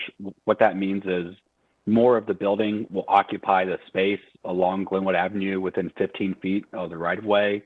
That is just an attempt to create and design a more pedestrian-oriented and walkable environment, which is already required by the urban general frontage. This is just increasing that percentage and making it more attractive to the pedestrian. There is a provision as well for an easement, an 8 feet in, no greater than 8 feet in width on Johnson Street to accommodate a bicycle facility. This was condition was crafted with the some of our colleagues in transportation planning around the bike planning programs who operate Citric Cycle and other city programs and manage the plans for bicycle planning. And basically the idea is that there will be some area on Johnson Street to accommodate a bicycle parking area, a Citric Cycle facility, a scooter or short or long-term bicycle accommodation. And so the need for specificity of exactly what will go in that 8-foot area was not a priority for our planning staff. More so, let's get the area identified in the site plan, and then as the city's needs grow and change, we can identify what the best use of that area is. So that's what that is for. And then finally, parking access to a parking deck, which is likely to occur with the development at the requested scale. Parking access is limited to Johnson Street, which means there won't be drive aisle cuts along Glenwood Avenue. That's consistent with some of the policies in the downtown section of the comprehensive plan, basically prioritizing Glenwood Avenue as a higher in the hierarchy for pedestrian activity along that streetscape. And so concentrating vehicle turning movements to Johnson Street is a benefit for the Glenwood streetscape as a whole. So next slide. Look at the increases in entitlement. So office goes down actually from 159 to 150 slightly. Next. Setbacks are the same because the base zoning district is the same DX. So a higher walk score, transit score, bike score than the city average. And of course, smaller and efficient units are permitted in the apartment building type or mixed use building type. Next slide. This shows the current routes that are in proximity to the site. So the site is kind of in the block there, bound by Johnson, Boylan, Peace, and Glenwood, and is served by routes 16, 12, and 6. And then future BRT would likely be some 3 blocks to the east. Some alignment, or at the furthest, would be 3 blocks to the east, whether the final alignment is on West Street or Capitol. So good transit service here now, better transit service here in the future. There are no subsidized affordable housing units, but requests will add to the supply and provide for a more affordable housing type than a detached single-family house, and of course is within walking distance of multiple transit options. Consistent with the future land use map of Central Business District, within the downtown center on the urban form map, and also slightly eclipsed by the core transit area, which is a buffer around the BRT alignment, so consistent with that map. Oh, that's fine. Next slide. Consistent with the future land use map, urban form map, comp plan overall. Here are a set of consistent policies: conditional use, compact development, reduction of greenhouse gas by providing an efficient land use pattern, vertically integrated mixed use, allowing for people to live and work in an area where they may not have to rely on individually piloted automobiles for all of their errands, reducing per capita greenhouse gas emissions, which is, of course, will reduce greenhouse gas reduction. Next slide. More housing, which is greatly needed. Frontage consistent with that all of the downtown area and along Glenwood South, and other downtown related policy support here. There are no outstanding issues, and happy to take any questions. Thank you. Next, we will hear from Molly Stewart representing the applicant. The applicant and all those in support have 10 minutes to speak. Thank you, commissioners. This is Molly Stewart, Morningstar Logger, 421 Fayetteville Street. I wanted to begin, I have a slide presentation. Is that available?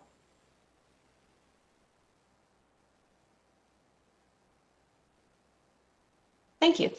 Great. So I wanted to begin with an overview of the area. Now I know that Matt showed you some pictures of this as well, but just kind of a reminder of where we are there, about a block off of Peace Street. Next slide, please.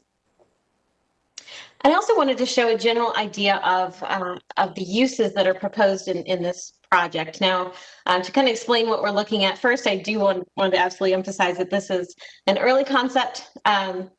And you know, we obviously have not been through site plan to make sure that this is all completely possible. But this is what is the current latest thinking on the site right now. And what you're looking at here, that kind of blurred out roadway to the right-hand side of the picture, that's Glenwood Avenue with Johnson Street there on the left. And to kind of talk through what's here, that peach color along Glenwood Avenue, that's obviously the retail, to kind of keep that frontage going. And then above that, the gray is parking. Above that, you have the blue office use. All of that over on the Glenwood Avenue side. The yellow that you see in the back, those are the residential uses, and the orange peach color on that side, that's a little bit different than what you see on Glenwood. This is actually amenity space for the residential uses, so a little bit different on that side. I also want to point out the parking entrance. I know that Matt mentioned that the zoning conditions do prohibit an entrance to the parking along Glenwood Avenue. And the goal there is to make the Glenwood Avenue side the more urban side, and to keep that curb cut on the Johnson Street side, and also to keep it as close to Glenwood as we can, to keep it away from the more residential uses. So we're kind of balancing those concerns in that area. So what has happened here with the frontage, we're proposing that urban general frontage, but also through our conditions, increasing that along the Glenwood Avenue side to increase the build to bring it closer to the street. And the idea there is simply that we have two primary frontages. And so it's very difficult to keep the shop front frontage on both of your frontages and still have access to parking, things like that. And so that's what we've done. We've used the urban general, but then through our conditions, made sure that that Glenwood side still feels very urban. So that's the idea. I did want to also point out that there are some existing issues in this area, and this proposal seeks to address at least 3 of them. One is that there is a bit of a parking crunch in Glenwood South, as I'm sure many of you know. And this parking area will have publicly available parking in it. So that is one way that we hope to address some of the existing issues in the area. The office use as well, that's a bit of a historical use that used to exist in this district, and less so in recent times. But by adding that office use, it will also add kind of badly needed foot traffic during the day. There are a lot of businesses in this corridor that depend on that foot traffic and are quite slow during the day, during an average work day. And so hopefully that office use will begin to address that issue as well. And then finally, there has been an ongoing issue with kind of the neighborhoods to the west dealing with noise from the Glenwood South corridor, and this bringing this building up in sort of a moderate way will serve to block that noise. And as you know, this request is only for the 12 stories and not for the much larger heights that we're seeing in this area. So we've sought to bring in something that is reasonable from day one. We just want it to be kind of an easy fit and to solve a lot of the issues in the area and bring the kinds of uses that we expect to see in Glenwood South. So with that, I would like to introduce Joe Meyer. He is the president of Blue Ridge Realty, which is one of the largest landowners in the Glenwood South district, and they've been there a long time.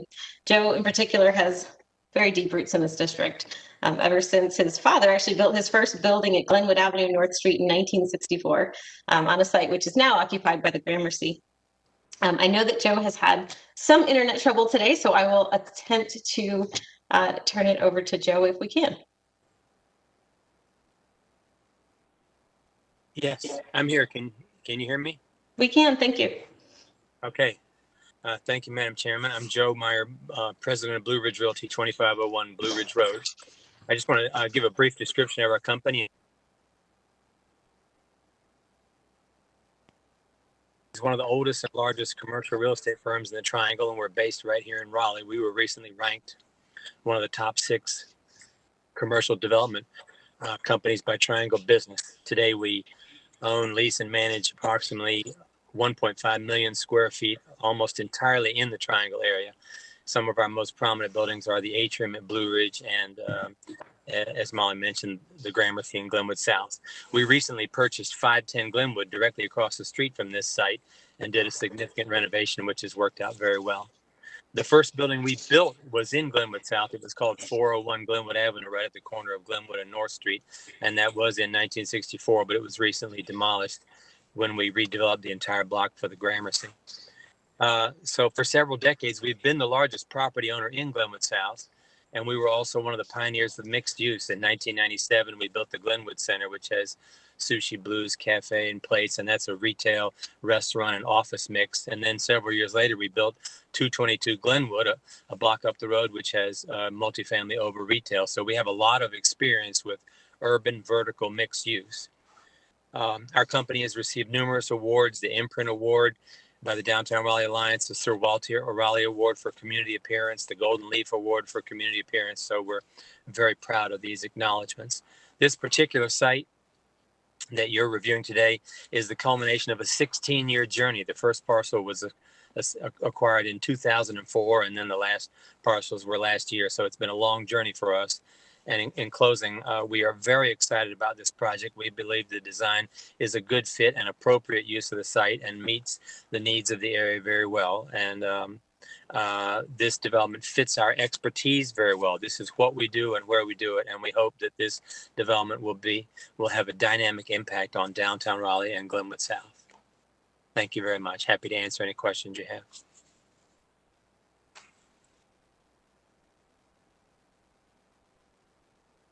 Thank you. There's no one else signed up to speak on this matter.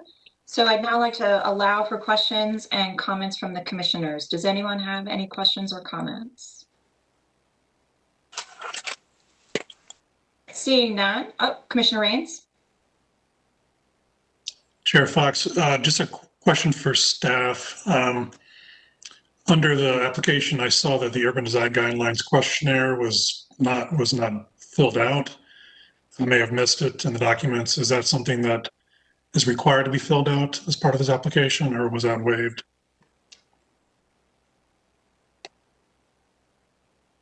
Thank you, Chair Rains. Let me look.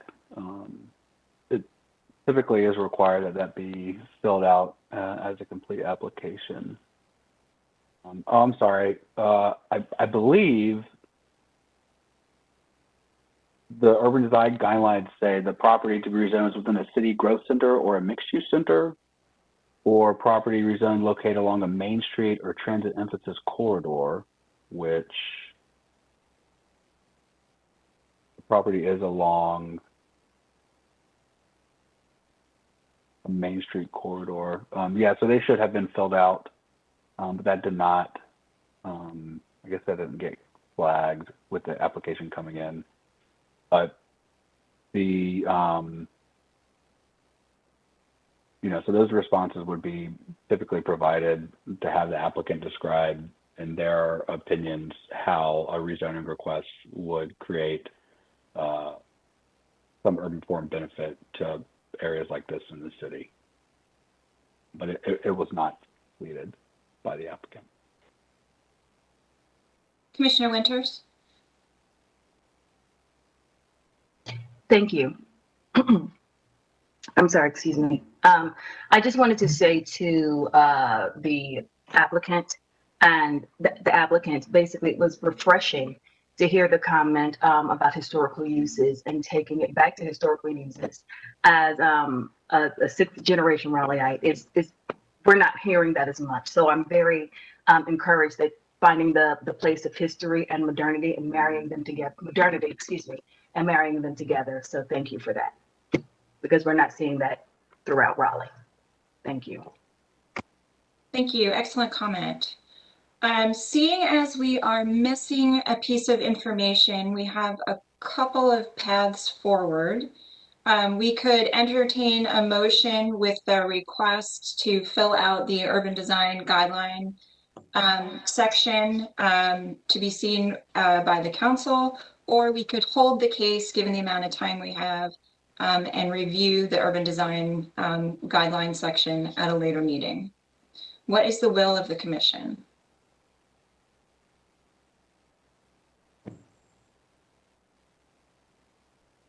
I'd be interested in holding it so we can know fully what we're voting on and have Excellent. that information. Excellent. With no objection, I'm going to recommend that we hold this case until we have the urban design guideline section filled out. Chair Fox, may I respond? Yes, please do so. Thank you. I'm just looking at the urban format, which is where it says that these designations are, and I'm not sure I see that Main Street designation there. Just want to confirm that. This is the designation of Glenwood Avenue on the city's street plan is Main Street parallel parking. Right. The urban design lines on the application say that it's located along one of these designations as shown in the urban form map? Yeah, okay. This is Matt. Molly, you're right. I was looking at the street plan and not the urban form map. I was just clicking around on IMAPs to respond to that question. And so Molly is correct. The urban form map identifies the property within the downtown center. The urban form map also has a designation called Main Street, which is what the urban form guidelines refer to in that part of the application.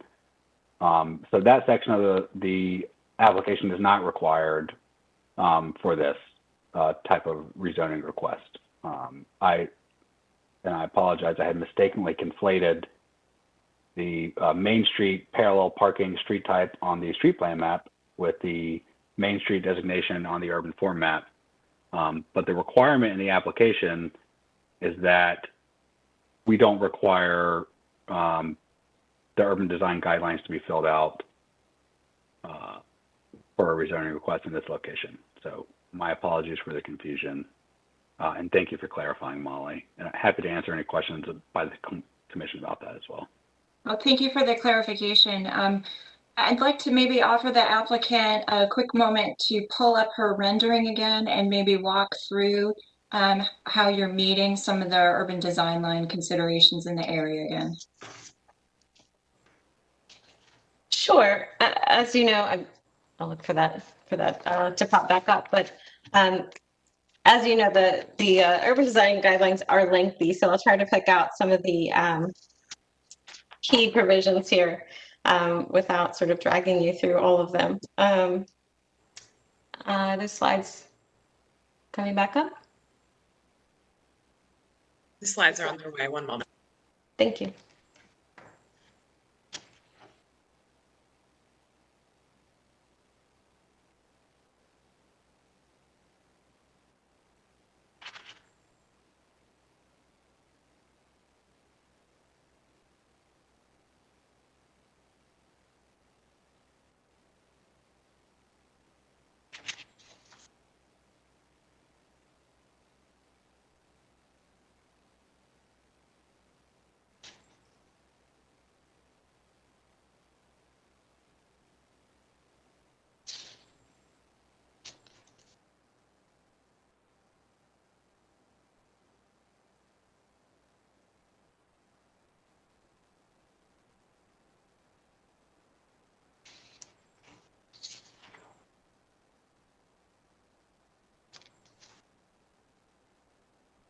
We go back a slide.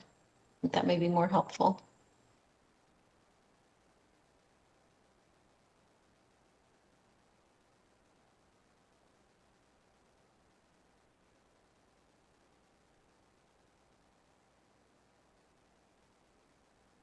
I think we might be going forward.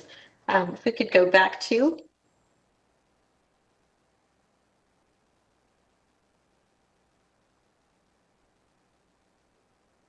Oh, well, I'm sorry, I'm having computer struggles right now and I'm doing my best to No fix the worries, correct slide. I apologize, everyone. It's not cooperating with me. Nope, no problem. I think this will work given that you have seen the other slide, and so you can sort of see that we've now turned. We were looking at it from its southeast corner, and now we're looking at it from its southwest corner with Glenwood Avenue there in the back.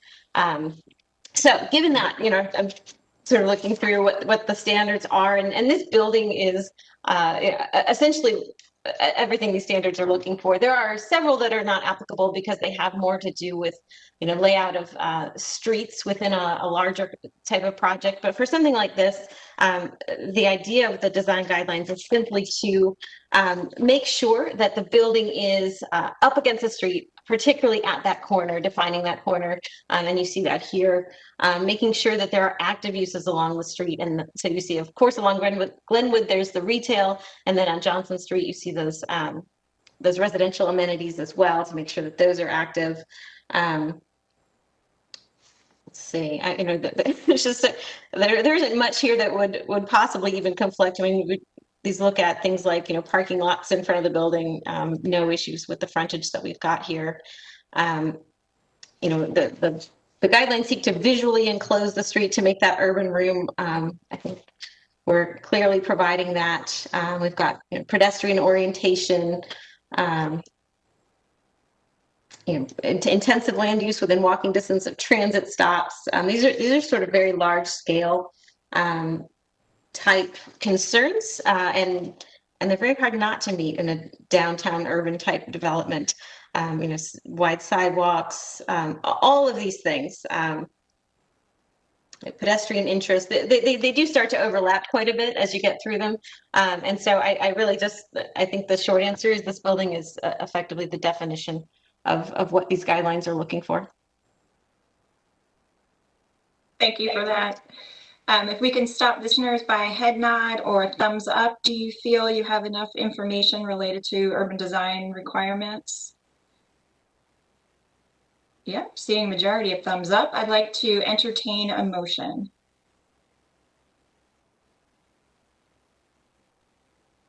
Commissioner O'Haver?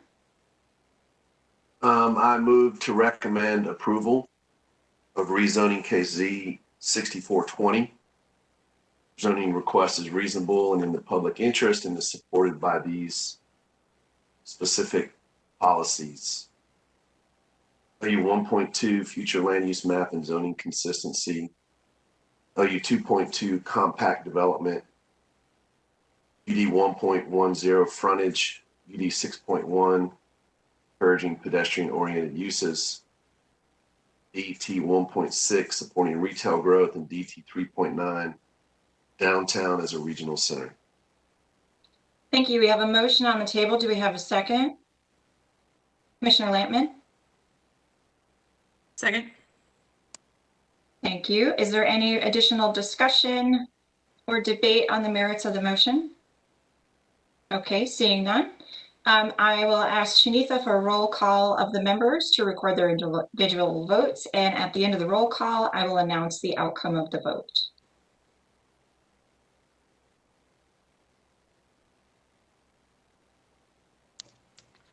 Commissioner Bennett, how do you vote? Aye. Chair Fox? Aye. Commissioner Lampman? Aye. Commissioner McIntosh? Aye. Commissioner Miller? Aye. Commissioner O'Haver? Aye. Commissioner Raines? Aye. Commissioner Winters? Aye. Motion passes unanimously. Moving on to item F.4, case number Z7020. This is a request to rezone approximately 1/10 of an acre of land from residential 10 to office mixed use 3 stories, urban limited frontage with conditional use. Don Belk will present on behalf of staff. Thank you, Chair Fox. This is a request at 314 Martin Luther King Boulevard, rezoning from R10 to OX3, urban limited frontage and conditional use. This case, this site is within the East Raleigh South Park National Register Historic District, and as a result, it was reviewed by the Raleigh Historic District Commission, and they initially recommended denial. The deadline on this case is, for your review of this case, is May 10th.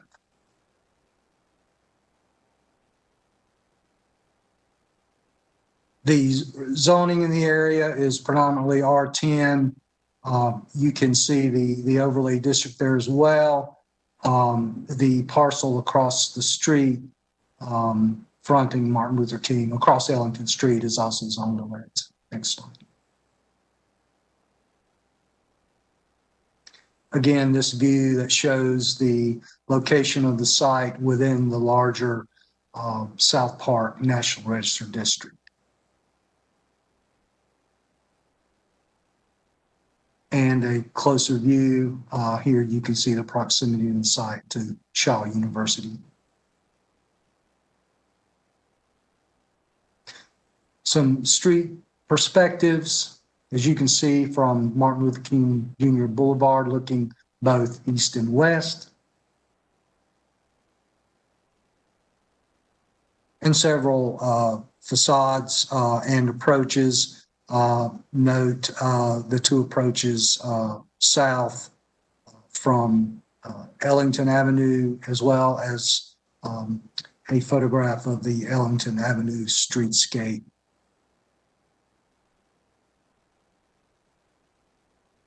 Number of conditions have been proposed. There are several principal uses in OX that have been that will be prohibited by condition, as you see. Another condition, because this site is a contributing structure within the National Register Historic District, the applicant has offered a couple of relevant conditions here. One would be for the documentation of the existing structure for the Raleigh HDC and the State Historic Preservation Office. Two of these conditions would pertain to new construction if the current building were removed and a new building was put in place. Conditions 3 and 4 that would limit or put a maximum of 3,500 square feet on non-residential floor area, and also a maximum of 6 residential units in the case of new construction. Notably, condition number 5, the applicant has offered to provide documentation in the event of removal of the existing structure to stipulate the architectural details of new construction and how they acknowledge the character of the East Raleigh South Park National Register Historic District. The full condition explains that in a bit more detail and also offers that in lieu of those requirements, the applicant may provide proof of contracting the services of an architect that has been certified by the State Historic Preservation Office as having successfully completed historic rehabilitation tax credit work. And in both of these cases, the report of how the details of the new construction would acknowledge the character of the district, that report would be required to be reviewed by the RHDC staff, and no building permit could be issued until that review is completed. Next slide. Again, the comparisons of the existing zoning and the proposed zoning. The residential density generally doubles, as does the maximum number of units. Note also the setbacks on this site.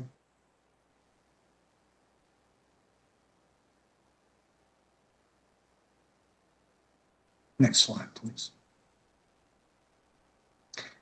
And again, under the proposed zoning, you see the square footage of office and retail on the site under the office mixed use. Next slide. Scores well on the carbon emission analysis, much higher transit score than average. Next slide. It is served well by transit with several different routes accessible from the site, including 2 express routes. This would add to the housing supply.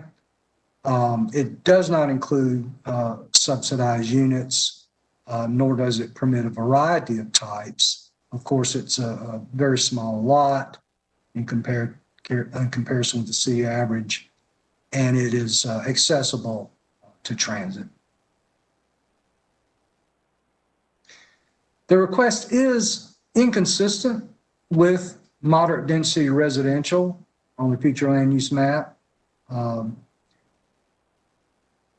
as it also is, however, it is consistent with the urban form map, the urban limited frontage being consistent with this site's location along a transit emphasis corridor and within a core transit area.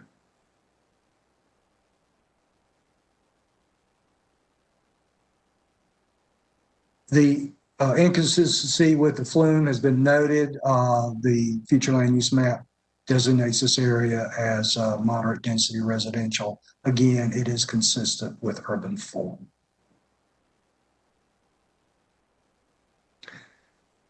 Number of consistent policies, as you can see, particularly with the connectivity and the transit access, its proximity to downtown. The HP policies, I wanted to mention those. The conditions do work in favor of adaptively reusing the existing structure. However, the applicant did not offer a specific condition that would certify the retention of that structure. However, they have offered the conditions that would provide, in the event of new construction, that the building would be reflective of the historic architectural heritage of the area. Next slide. These inconsistent policies, we noted the flume inconsistency. And again, the adaptive reuse and the retention over replacement policies are deemed inconsistent because of the lack of the condition that would certify the retention of the structure. There are no outstanding issues, and again, your deadline for action would be May 10th. Be happy to answer any questions. Thank you. Thank you, Mr. Belk. Next, we'll hear from Worth Mills, representing the applicant. The applicant and all those in support have 10 minutes to speak. Good morning, Madam Chair. Actually, it's Michael Birch with you this morning. Again, Michael Birch, Lonely Fall Partners. I also have Messire Dukes, the owner of the property, on with us, as well as Graham Smith, landscape architect with Site Collaborative. We could go to the next slide, please. So I want to thank Don for getting us to this point. We've worked extensively with him and RHDC staff through Don on getting to a point of being consistent with the comprehensive plan, particularly adding those conditions related to kind of the historical character of any new development. So I know they put in a lot of time with that and just want to give them their due there. To kind of boil this down, the purpose of this request is to allow for the adaptive reuse of the structure that is on property today. That's why we are rezoning from R10 to OX. And I want to emphasize that we are maintaining the South Park Neighborhood Conservation Overlay District, which includes a number of standards that ensure a compatible form. And we'll touch on those in just a few minutes. So if we could go to the next slide. Again, this property is on the south side of Martin Luther King Jr. Boulevard and its intersection with Ellington, with Shaw and downtown to the northwest, as well as the city's Top Green Community Center and the Chavis Park to our northeast. And it's near the intersection with Person Street, which has kind of pedestrian crossings across Martin Luther King Jr. Boulevard to get to the north side into the downtown. We can go to the next slide, which really just kind of zooms in and shows the existing structure with kind of a small parking area there to the rear, as well as a accessory structure there in the back. Next slide, please. These are elevations of the existing structure, again, view from Martin Luther King Jr. Boulevard and Ellington Street. If we go to the next slide, see the rear and the other elevation. Go to the next slide. So this is the zoning map. We can go, yeah, thanks. So you can see the extent of the neighborhood conservation overlay district. Want to highlight, that there is OX3 zoning immediately across Ellington Street. There are no conditions with that OX3. I also want to note that there is the NX3 zoning to the east along MLK. Again, no conditions there relating to retention of existing structures or anything else. It's just the neighborhood conservation overlay district. And I just want to highlight that the commercial zoning is not inconsistent with an NCOD. In addition to these examples, just within the South Park district, we also have commercial zoning at Bloodworth and South to the north, and Bloodworth and Bragg and Garner to the south. And, actually, much of the New Bern Edenton NCOD is zoned commercial. There's a good chunk of the Mordecai NCOD that is zoned commercial. So again, I just want to highlight that it's not inconsistent, and we are retaining it to ensure that compatible form. We can go to the next slide.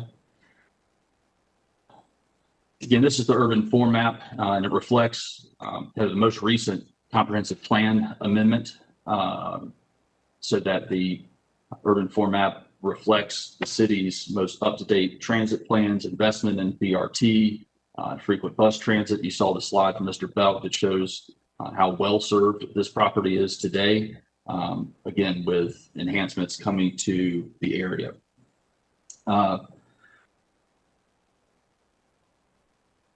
This, because it is a future BRT route, single family use going forward, I think it's just an unlikely use. And again, that's why we are proposing an OX to allow for the adaptive reuse of the existing structure. If we can go to the next slide, please. So I want to touch on the kind of the historic issue. I've noted what the applicant's intent is, and I think Mr. Bell highlighted that really the Raleigh Historic Development Commission's concern was that we did not add a zoning condition that required retention. But instead, we have, again, retained the NCOD. We've added zoning conditions, and really the point of that is to ensure compatible form, compatible architecture, but also to eliminate as much as possible the incentives to remove the existing structure. And I'll kind of touch on that in a second. So first, the NCOD. You see the standards here. And really what this means on the ground is that this parcel cannot be subdivided or recombined given the minimum and maximum lot dimensions and area. Most of the other standards refer to the relationship of the building to the street, both with regard to setback, building entrance, and the location of parking, and that is only enhanced by our application of the urban limited frontage. And then a key part of the NCOD is the height limitation of 28.7 feet. And really that prohibits a 3-story building, given from an office standpoint, the minimum floor-to-floor heights in the code. We can go to the next slide, please. And again, these zoning conditions, which Don touched on, but I kind of just want to highlight. First, that first zoning condition applies, regardless of whether the existing structure is reused or whether a new structure is developed on the property. The second condition applies in the event that the existing structure is removed. So I want to highlight B and C in particular. So really that limitation of 3,500 square feet, max 6 dwelling units. Again, that square footage, is just a little bit larger than the existing structure, and to really kind of take into account that accessory structure. It was also a number that was below the 4,000 square feet that would be allowed in the RX district. for an office use. So we wanted to get as consistent with that policy as possible. And then again, Don explained the condition 2D there about kind of the architectural consistency of a future structure. So if we can go to, go back one for just a minute, just on that condition D. So we went to the Raleigh Historic Development Commission early on and got feedback, and we didn't have any of condition 2 at that time. After that initial meeting with the RHDC, we worked with planning staff, RHDC staff to develop these conditions, particularly condition 2D, that that this could be a precedent of sorts, a positive precedent from a condition standpoint, as the commission may, as the city may see more of these types of requests. To have this type of condition in place was really seen as really the best case scenario in the absence of a condition requiring retention. And I also just want to note from a code standpoint, when we talk about kind of putting conditions or keeping the NCOD in place to really remove all incentive to demolish the existing structure, I also want to note that using the existing structure for an adaptive reuse, commercial use, would be a tier 1 site plan. So change of use that really wouldn't trigger any of the city regulations. But if that structure was removed and a new structure was proposed, that would be a tier 3 site plan, which would have to comply with the neighborhood transition standards. Mr. Birch, I believe the time is up. Yeah, if I could, I would just like to touch on kind of the retention issue, maybe just one more minute if that's possible.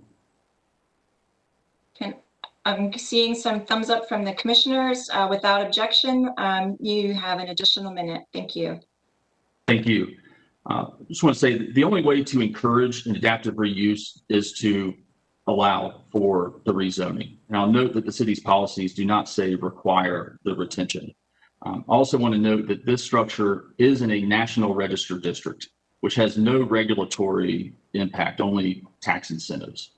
But even if this was in a local district or actually a local landmark, there is nothing about that status. The RHCC cannot prohibit the demolition of those structures.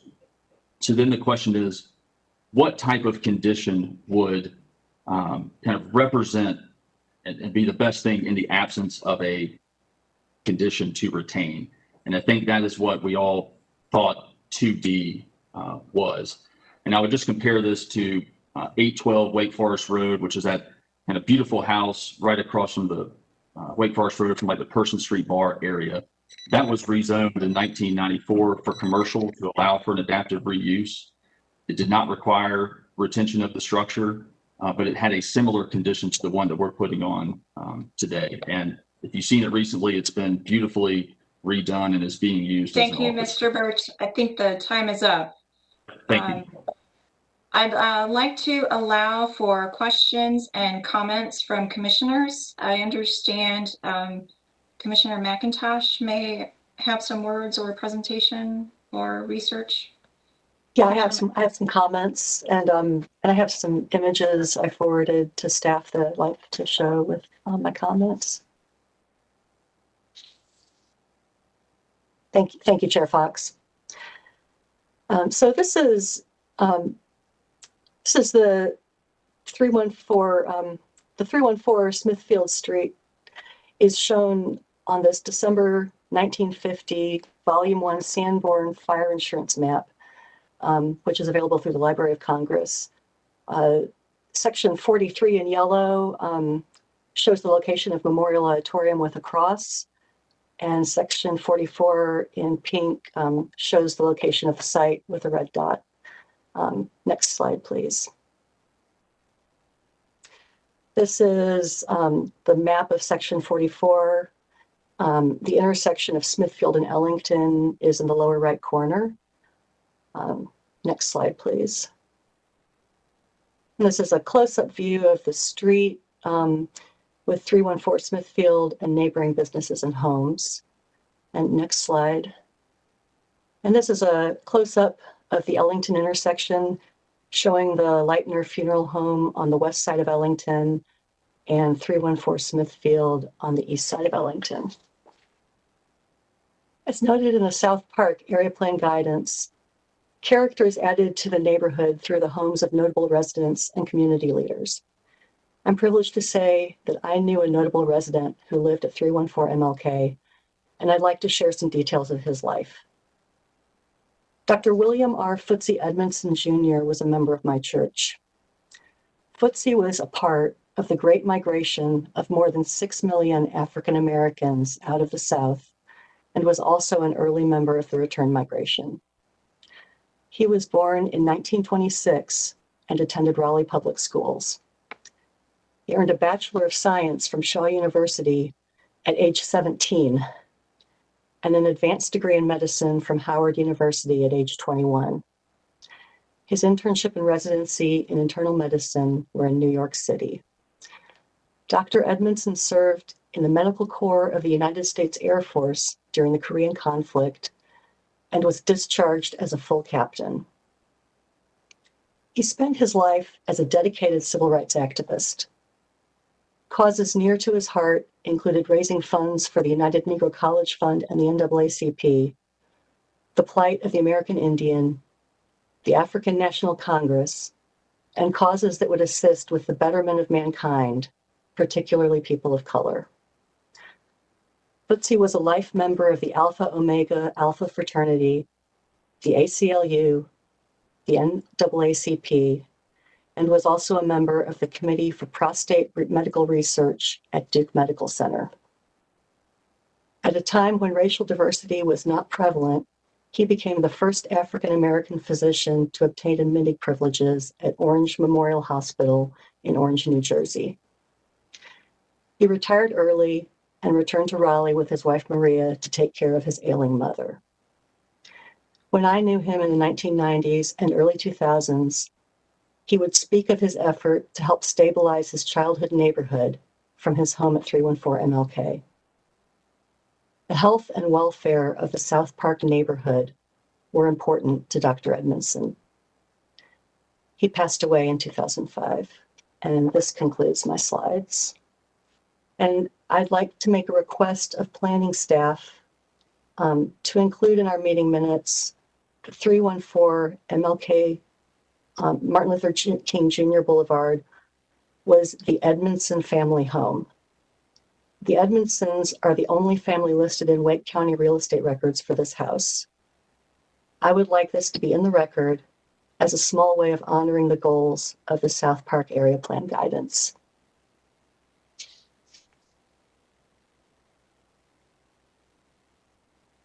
Thank you for your comments. Do any other commissioners have any questions or comments for either the applicant or staff? Commissioner Winters? Thank you. You were talking about I'm sorry, the question was how, in terms of honoring the historic nature of the house and the community, you were talking about referencing it. It was unclear to me how you had planned to do that. Can you please elaborate?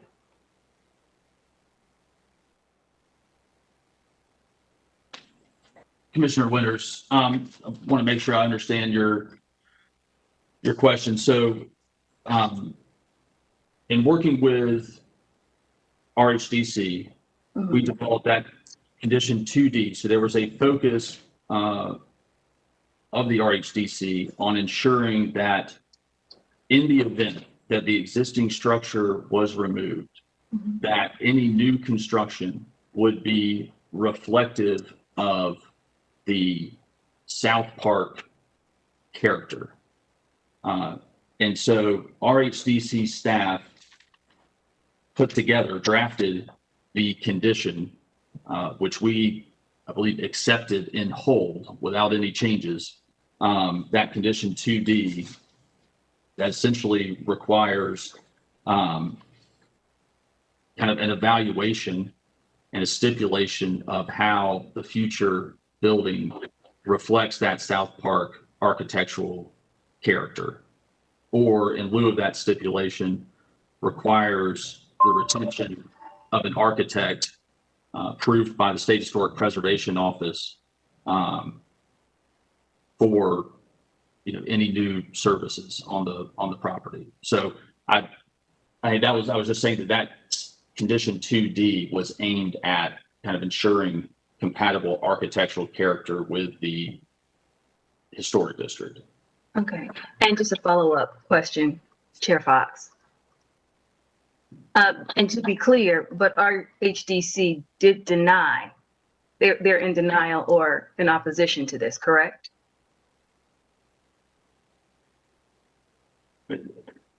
This is Michael. I will say that our HDC voted by a split vote that they were not in favor because of a lack of a condition requiring retention of the structure.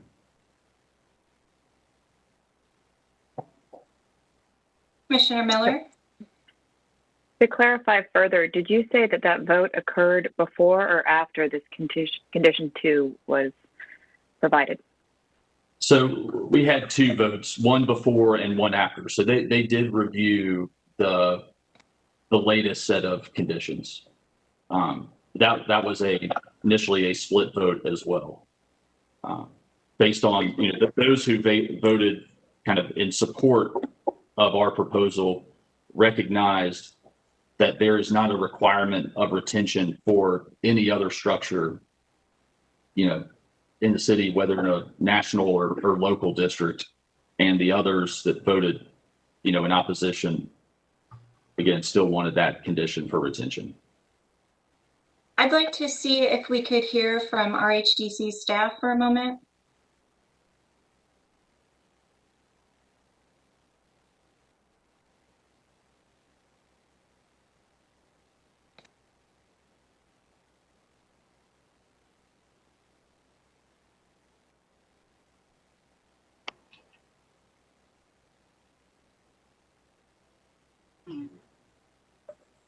We are bringing RHDC staff up.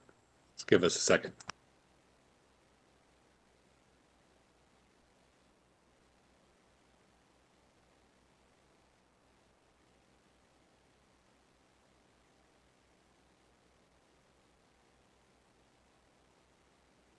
While we're doing that, I'll take the opportunity to ask a question of the applicant. Based on some of the concerns the commissioners have had, the only actionable way, I think, to address that is a preservation easement, which would be held outside of the rezoning process. Has the applicant considered putting a preservation easement on the structure? Yes, we considered that, but elected not to do that. Again, we recognize that outside of a condition requiring retention, that's the other avenue. But again, we are attempting to adaptively reuse this structure. But as with many other adaptively reused structures in the city, there's not a requirement, public or private, for retention. So. Thank you. Commissioner Winters, go ahead and ask your question while we're waiting for staff. Absolutely. Before I ask my question, I do want to commend Commissioner McIntosh. Thank you so much for bringing the history of the property and the ownership and the lineage of that to light. Thank you so much. That was insightful. But to follow up to my question before, though it was a split decision before and after the 2D decision was made, it was still denied by the RHDC, correct? Twice. To clarify my question, denied twice, even after the condition was made. It was still denied, correct?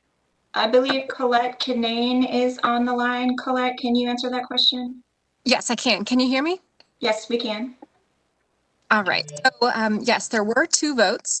The request was first heard at the January RHDC business meeting. and no conditions were provided at that time. But the vote there was 8-2, not in support. The applicant came back at the March meeting with the conditions that you see here. And the final vote was 10-0, one abstention, to not support the request due to the lack of conditions provided to address the preservation of the existing structure.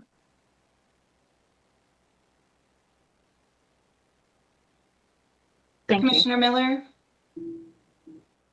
Thank you. Do you have additional insight as to why those two additional votes moved from being in support of the project to being against the project?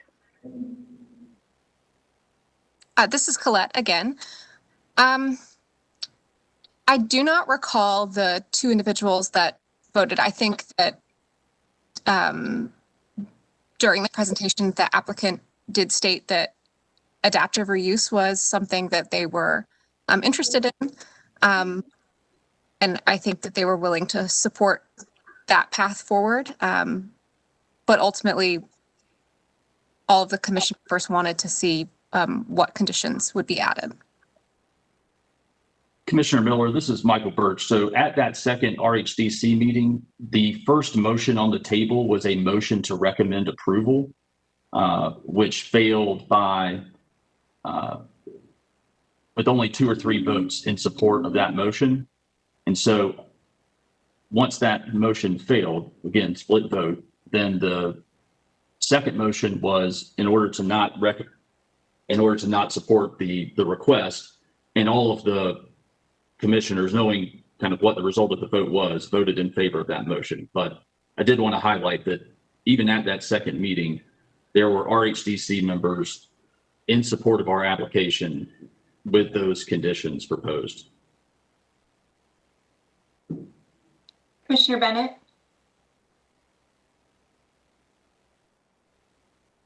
Thank you. My first question has been answered, and that was if the applicant would be willing to add a condition to retain the existing structure. So that's been addressed.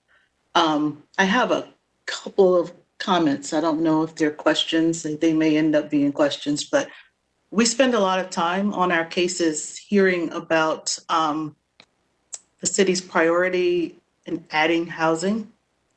And here we have a parcel that is zoned R10, and it's being proposed to go to an office mixed use designation. And it seems counter to the conversations we've been having about adding housing, because adding housing can add affordability. I also note that this is along a transit emphasis corridor, which I think the applicant mentioned and staff as well. So we've been talking about the attractiveness of having higher density residential along these BRT corridors and transit emphasis corridors. And here we seem to have that, and we're trying to change it. That concerns me.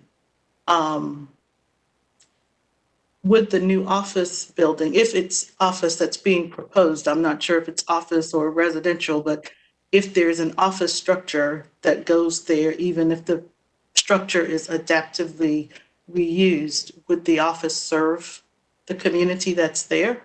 Would it be an asset to that community? Or you know, who would it be serving?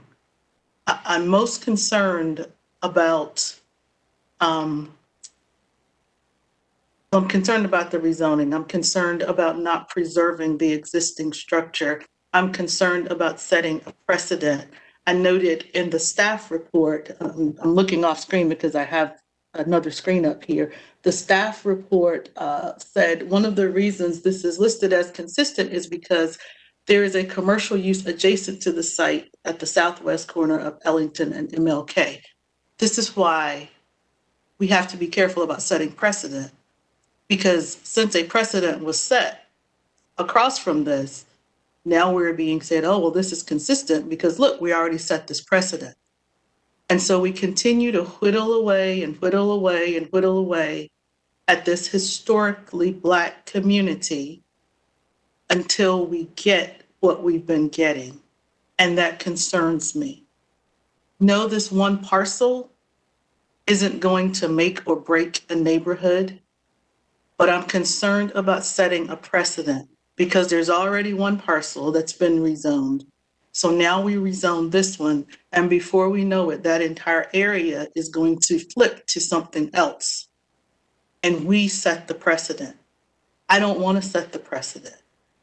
In strategic planning, if you all watched, we had a very informative presentation from Ms. Carmen Cawthon about historically Black communities in Raleigh that have disappeared.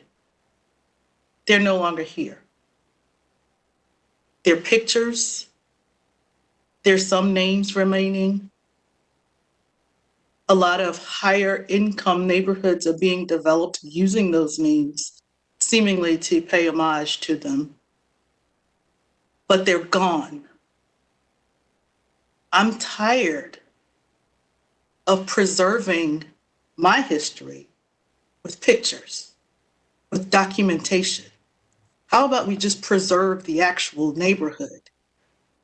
Save the structure. I'm not comfortable with the condition that makes it, that removes the incentive to remove the structure. Just have a condition that says the structure can't be removed. Preserve it. I think it's time for us to be courageous about saving our communities. I just spoke fairly passionately about saving a community on Lead Mine Road that's probably predominantly white. I care about all communities, but I also care about Black communities because they're disappearing in Raleigh. And I understand that what I'm saying may not line up with policy, but if the policies are written in such a way to allow communities to be erased, then somebody has to stand up. Somebody has to take a stand. Somebody has to be courageous. Somebody has to say, policy be darned. Let's save these communities. And if no one else is willing to do it, I'm willing to do it. I'm disheartened and I'm saddened and I'm angered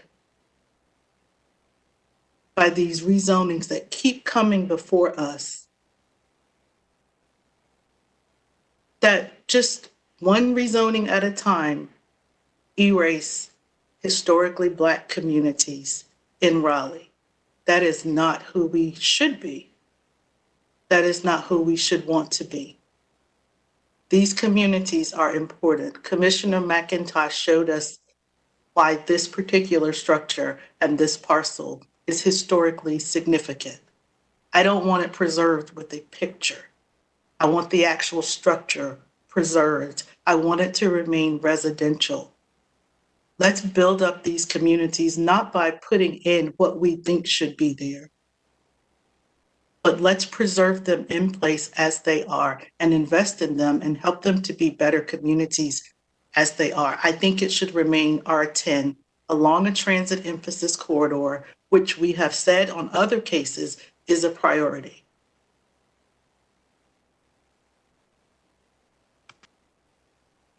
Commissioner Miller?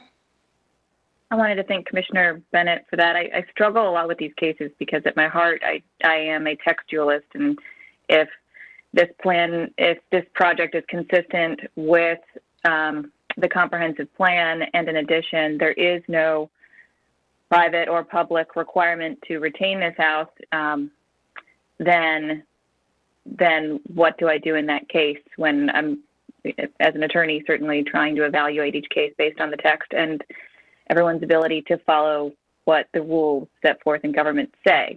At the same time, you touch on a really excellent point that we keep seeing, which is maybe the rules are insufficient in a lot of these areas. And I'm wondering if we are looking at this through a racial equity lens in terms of some additional amendments to the comp plan that might address some of these issues.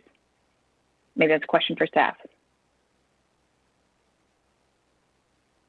Let me see if I can address that.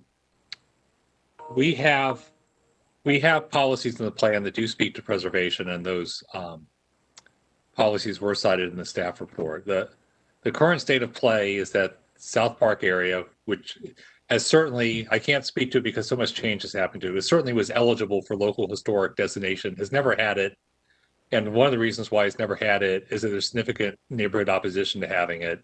And we haven't posed that question to the neighborhood real recently, but we certainly posed it in recent memory, and the neighborhood has generally been in opposition to local historic designation that would allow for the preservation of structures such as this.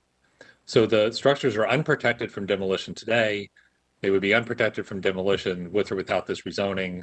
The applicant could, of course, choose to offer up protections in return for the rezoning, but they have declined, and our indications from our conversations, they are not going to do so. So the choice between, the choice in front of you right now is R10 zoning without protections or OX zoning without protections. But the OX zoning with protections is not on the table because the applicant has not voluntarily offered it up. The tool that the city has to preserve a structure, an individual structure, is landmarking. We can landmark it. Typically, we have not done so over the objections of the owner, but it can be done if there's sufficient political will to do so. All of these questions, I think, are quite fraught because depending on who owns the structure, if you do landmark it over the objections of the owner, it's not really sure what the equity impact of that is. You could argue that you're devaluing property that may be owned by a Black owner by doing that. On the other hand, if you don't do it, then you're leaving that historic structure that was an important part of the community open for demolition if it changes hands at some point in the future. So these are very complicated questions, and I think that the right answer is something that we're all going to struggle to figure out exactly what it is. Thank you for that. I appreciate it. In that case, I hope that we can continue to address that.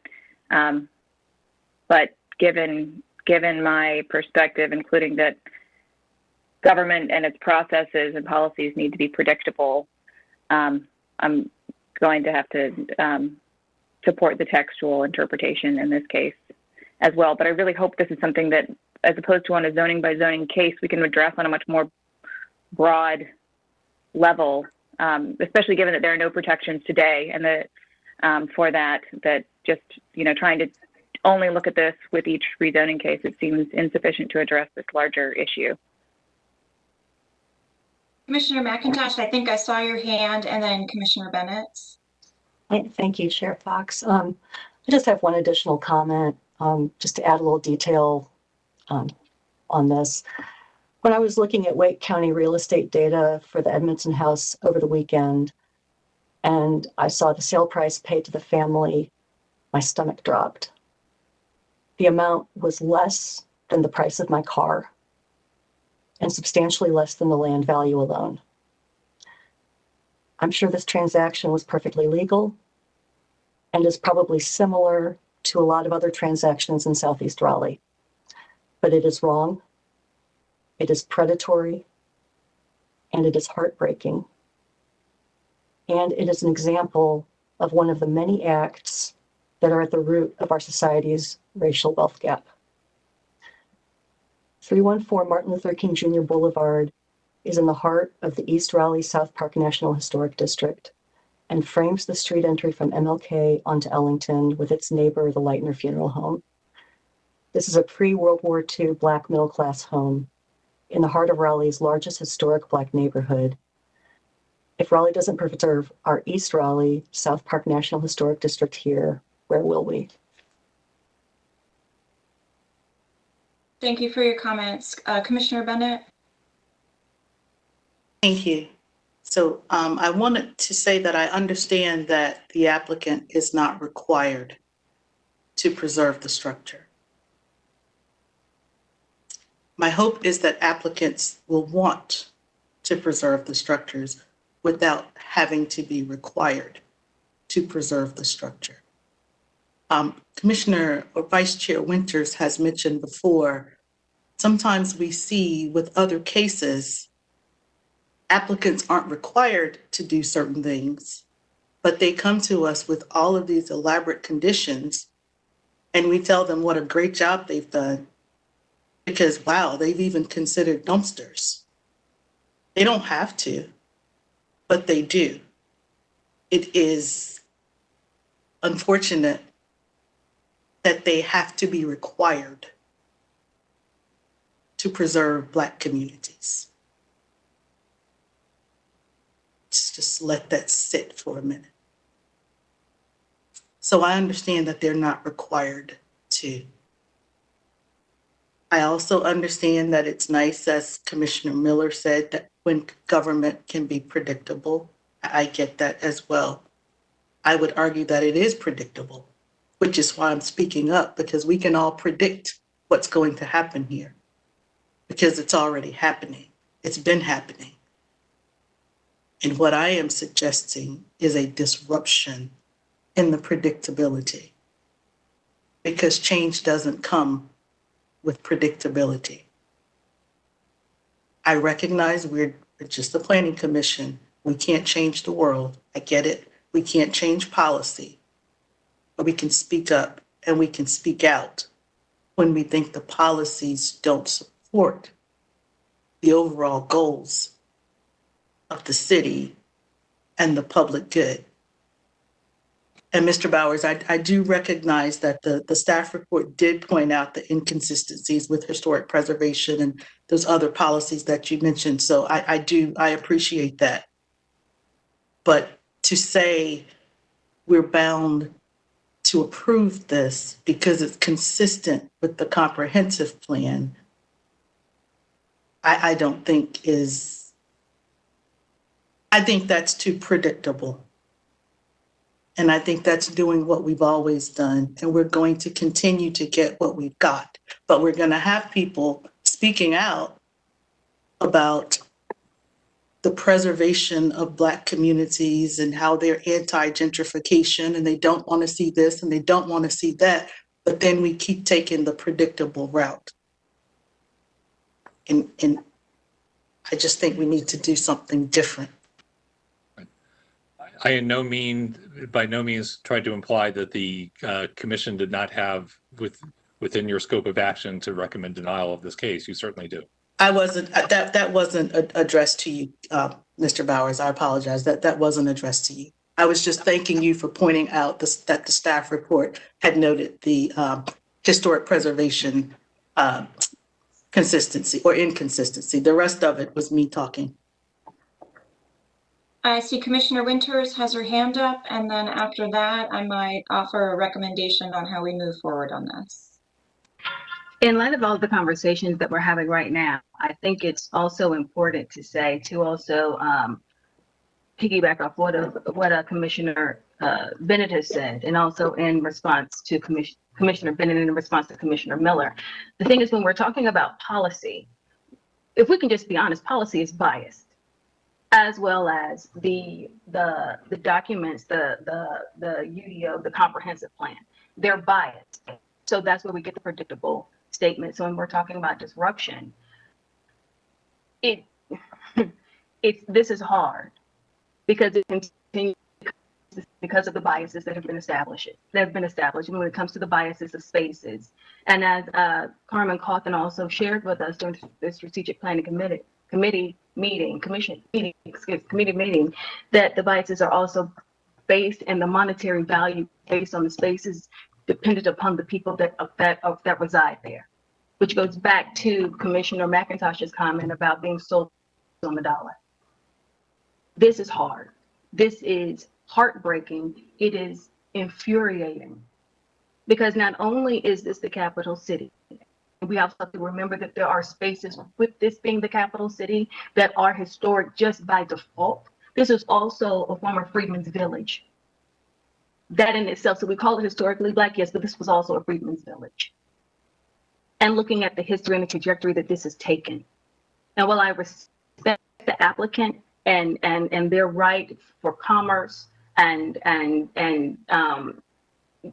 capital, I understand that, but there's also history that has been erased, that has been stated many times. So I don't mean to keep reiterating what's been stated, but I think that there is a greater value in looking at our history and preserving history, because Black history is Raleigh's history, and it shouldn't be erased, just as other aspects of Raleigh should not be erased. And the comment about Mordecai as a compare, yes, it is. It does have a historic designation, but I don't recall seeing some of the structures that you are requesting here, and the commercial structures that were there, they were there long before any historic designation. So while I appreciate the comparison, that's apples and oranges. They roll differently. Thank you. Thank you for your comments. Based on Commissioner concerns related to preservation of the structure, the use, and the ability of the project to provide amenity or benefit to the community, would the applicant be interested in providing additional conditions? Madam Chair, yes. First, let me just say I appreciate all the comments from Commissioner Bennett, Commissioner Winters, and others. And so, yes, we would like the opportunity to consider additional conditions, and also an opportunity for the owner to address the commission as well at a future meeting, possibly on April 13th. Thank you for that. Without objection, I'm going to recommend that we hold this at the table to allow the applicant to revise conditions. Seeing no objection, I'm going to move on. That concludes all the discussion items on our agenda, and next is the approval of the minutes. I'd like to entertain a motion to approve the meeting minutes. Commissioner McIntosh? I move to approve the meeting minutes for March 9th, 2021 virtual planning commission meeting. And can we do both at the same time? Yes, we can. Oh, and also for the March 11th, 2021 virtual special committee of the whole meeting. Excellent, thank you. There's a motion on the table. Is there a second? Commissioner Miller? Second. Thank you. There's a motion and a second. I'd like to ask Janitha for a roll call of the members to record their individual votes. And at the end of the roll call, I will announce the outcome of the vote.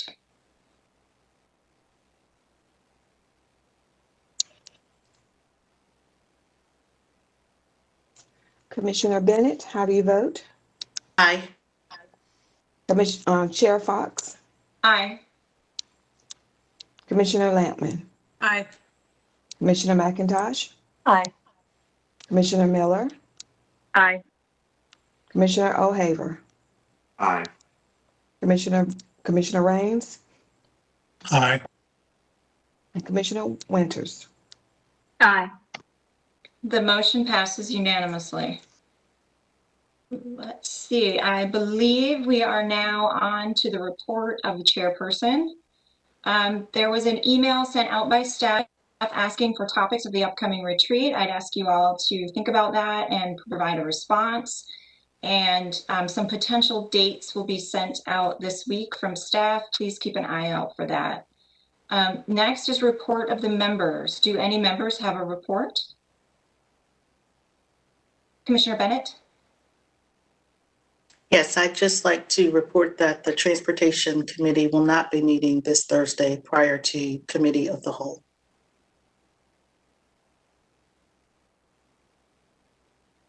Any other members have a report? No. Seeing none, next is a report of the Deputy Planning Director, Mr. Bowers. Yes. Few quick updates from the last council meeting. We've added 2 more items to the April 6th public hearing. There's Z3420 and Z4620 Creedmoor Road, which was originally supposed to be heard on mid-month public hearing, but has been moved to April 6th. We've also added 2 items for a midday public hearing on April 20th, which are Z5920 on Capitol Boulevard and Z6320 on Capitol Boulevard. Both those items were unanimous recommendations to approve. One item was deferred for additional discussion, which was Z6220 Avon Ferry Road. You may recall that case was a split vote from the Planning Commission. District Council member wanted some additional conversation with the neighbors, so it's most likely that that would be heard at public hearing in May. And then there was one item approved, which was C4520 Buffalo New Hope Roads. The wanted to give a quick note. Some of you, or all of you, have become familiar with the text change portal that we started using last summer as a way to improve engagement on our UDO amendments that allowed them to be posted prior to the Planning Commission review to receive some public input and then to forward a summary of that public input as well as the raw comments to the Planning Commission as part of your deliberations. We are going to be doing the same thing for rezoning cases because the rezoning process is different from the text change process. There will be some modifications to this, but the real intent here is to provide another forum for engagement. And obviously, part of this thinking has been related to how do we do better engagement during the conditions of the pandemic. Even after the pandemic is over and we've returned to in-person meeting, though, we think there's significant value to providing these online forums. And our goal is that in addition to the information that's provided about the neighborhood meetings, this will allow interested citizens to provide additional input and get and for the applicant to be aware of that input before they are in front of you. The hope is that this will allow applicants to provide to come into the Planning Commission at the first meeting with a more refined set of conditions that is responding to the public comments that they've gotten on the portal. But it'll, at the very least, provide you with an additional source of information as to how affected parties feel about the case, and for you to have that in your backup at the very first meeting that you hold on the cases. So this is, we're going to see how this goes, but based on the positive results of the text change portal, we think this will be positive as well. Thank you, Mr. Bowers. There's nothing else for the good of the order here. I'm going to conclude this meeting of the Planning Commission. Thank you, everyone.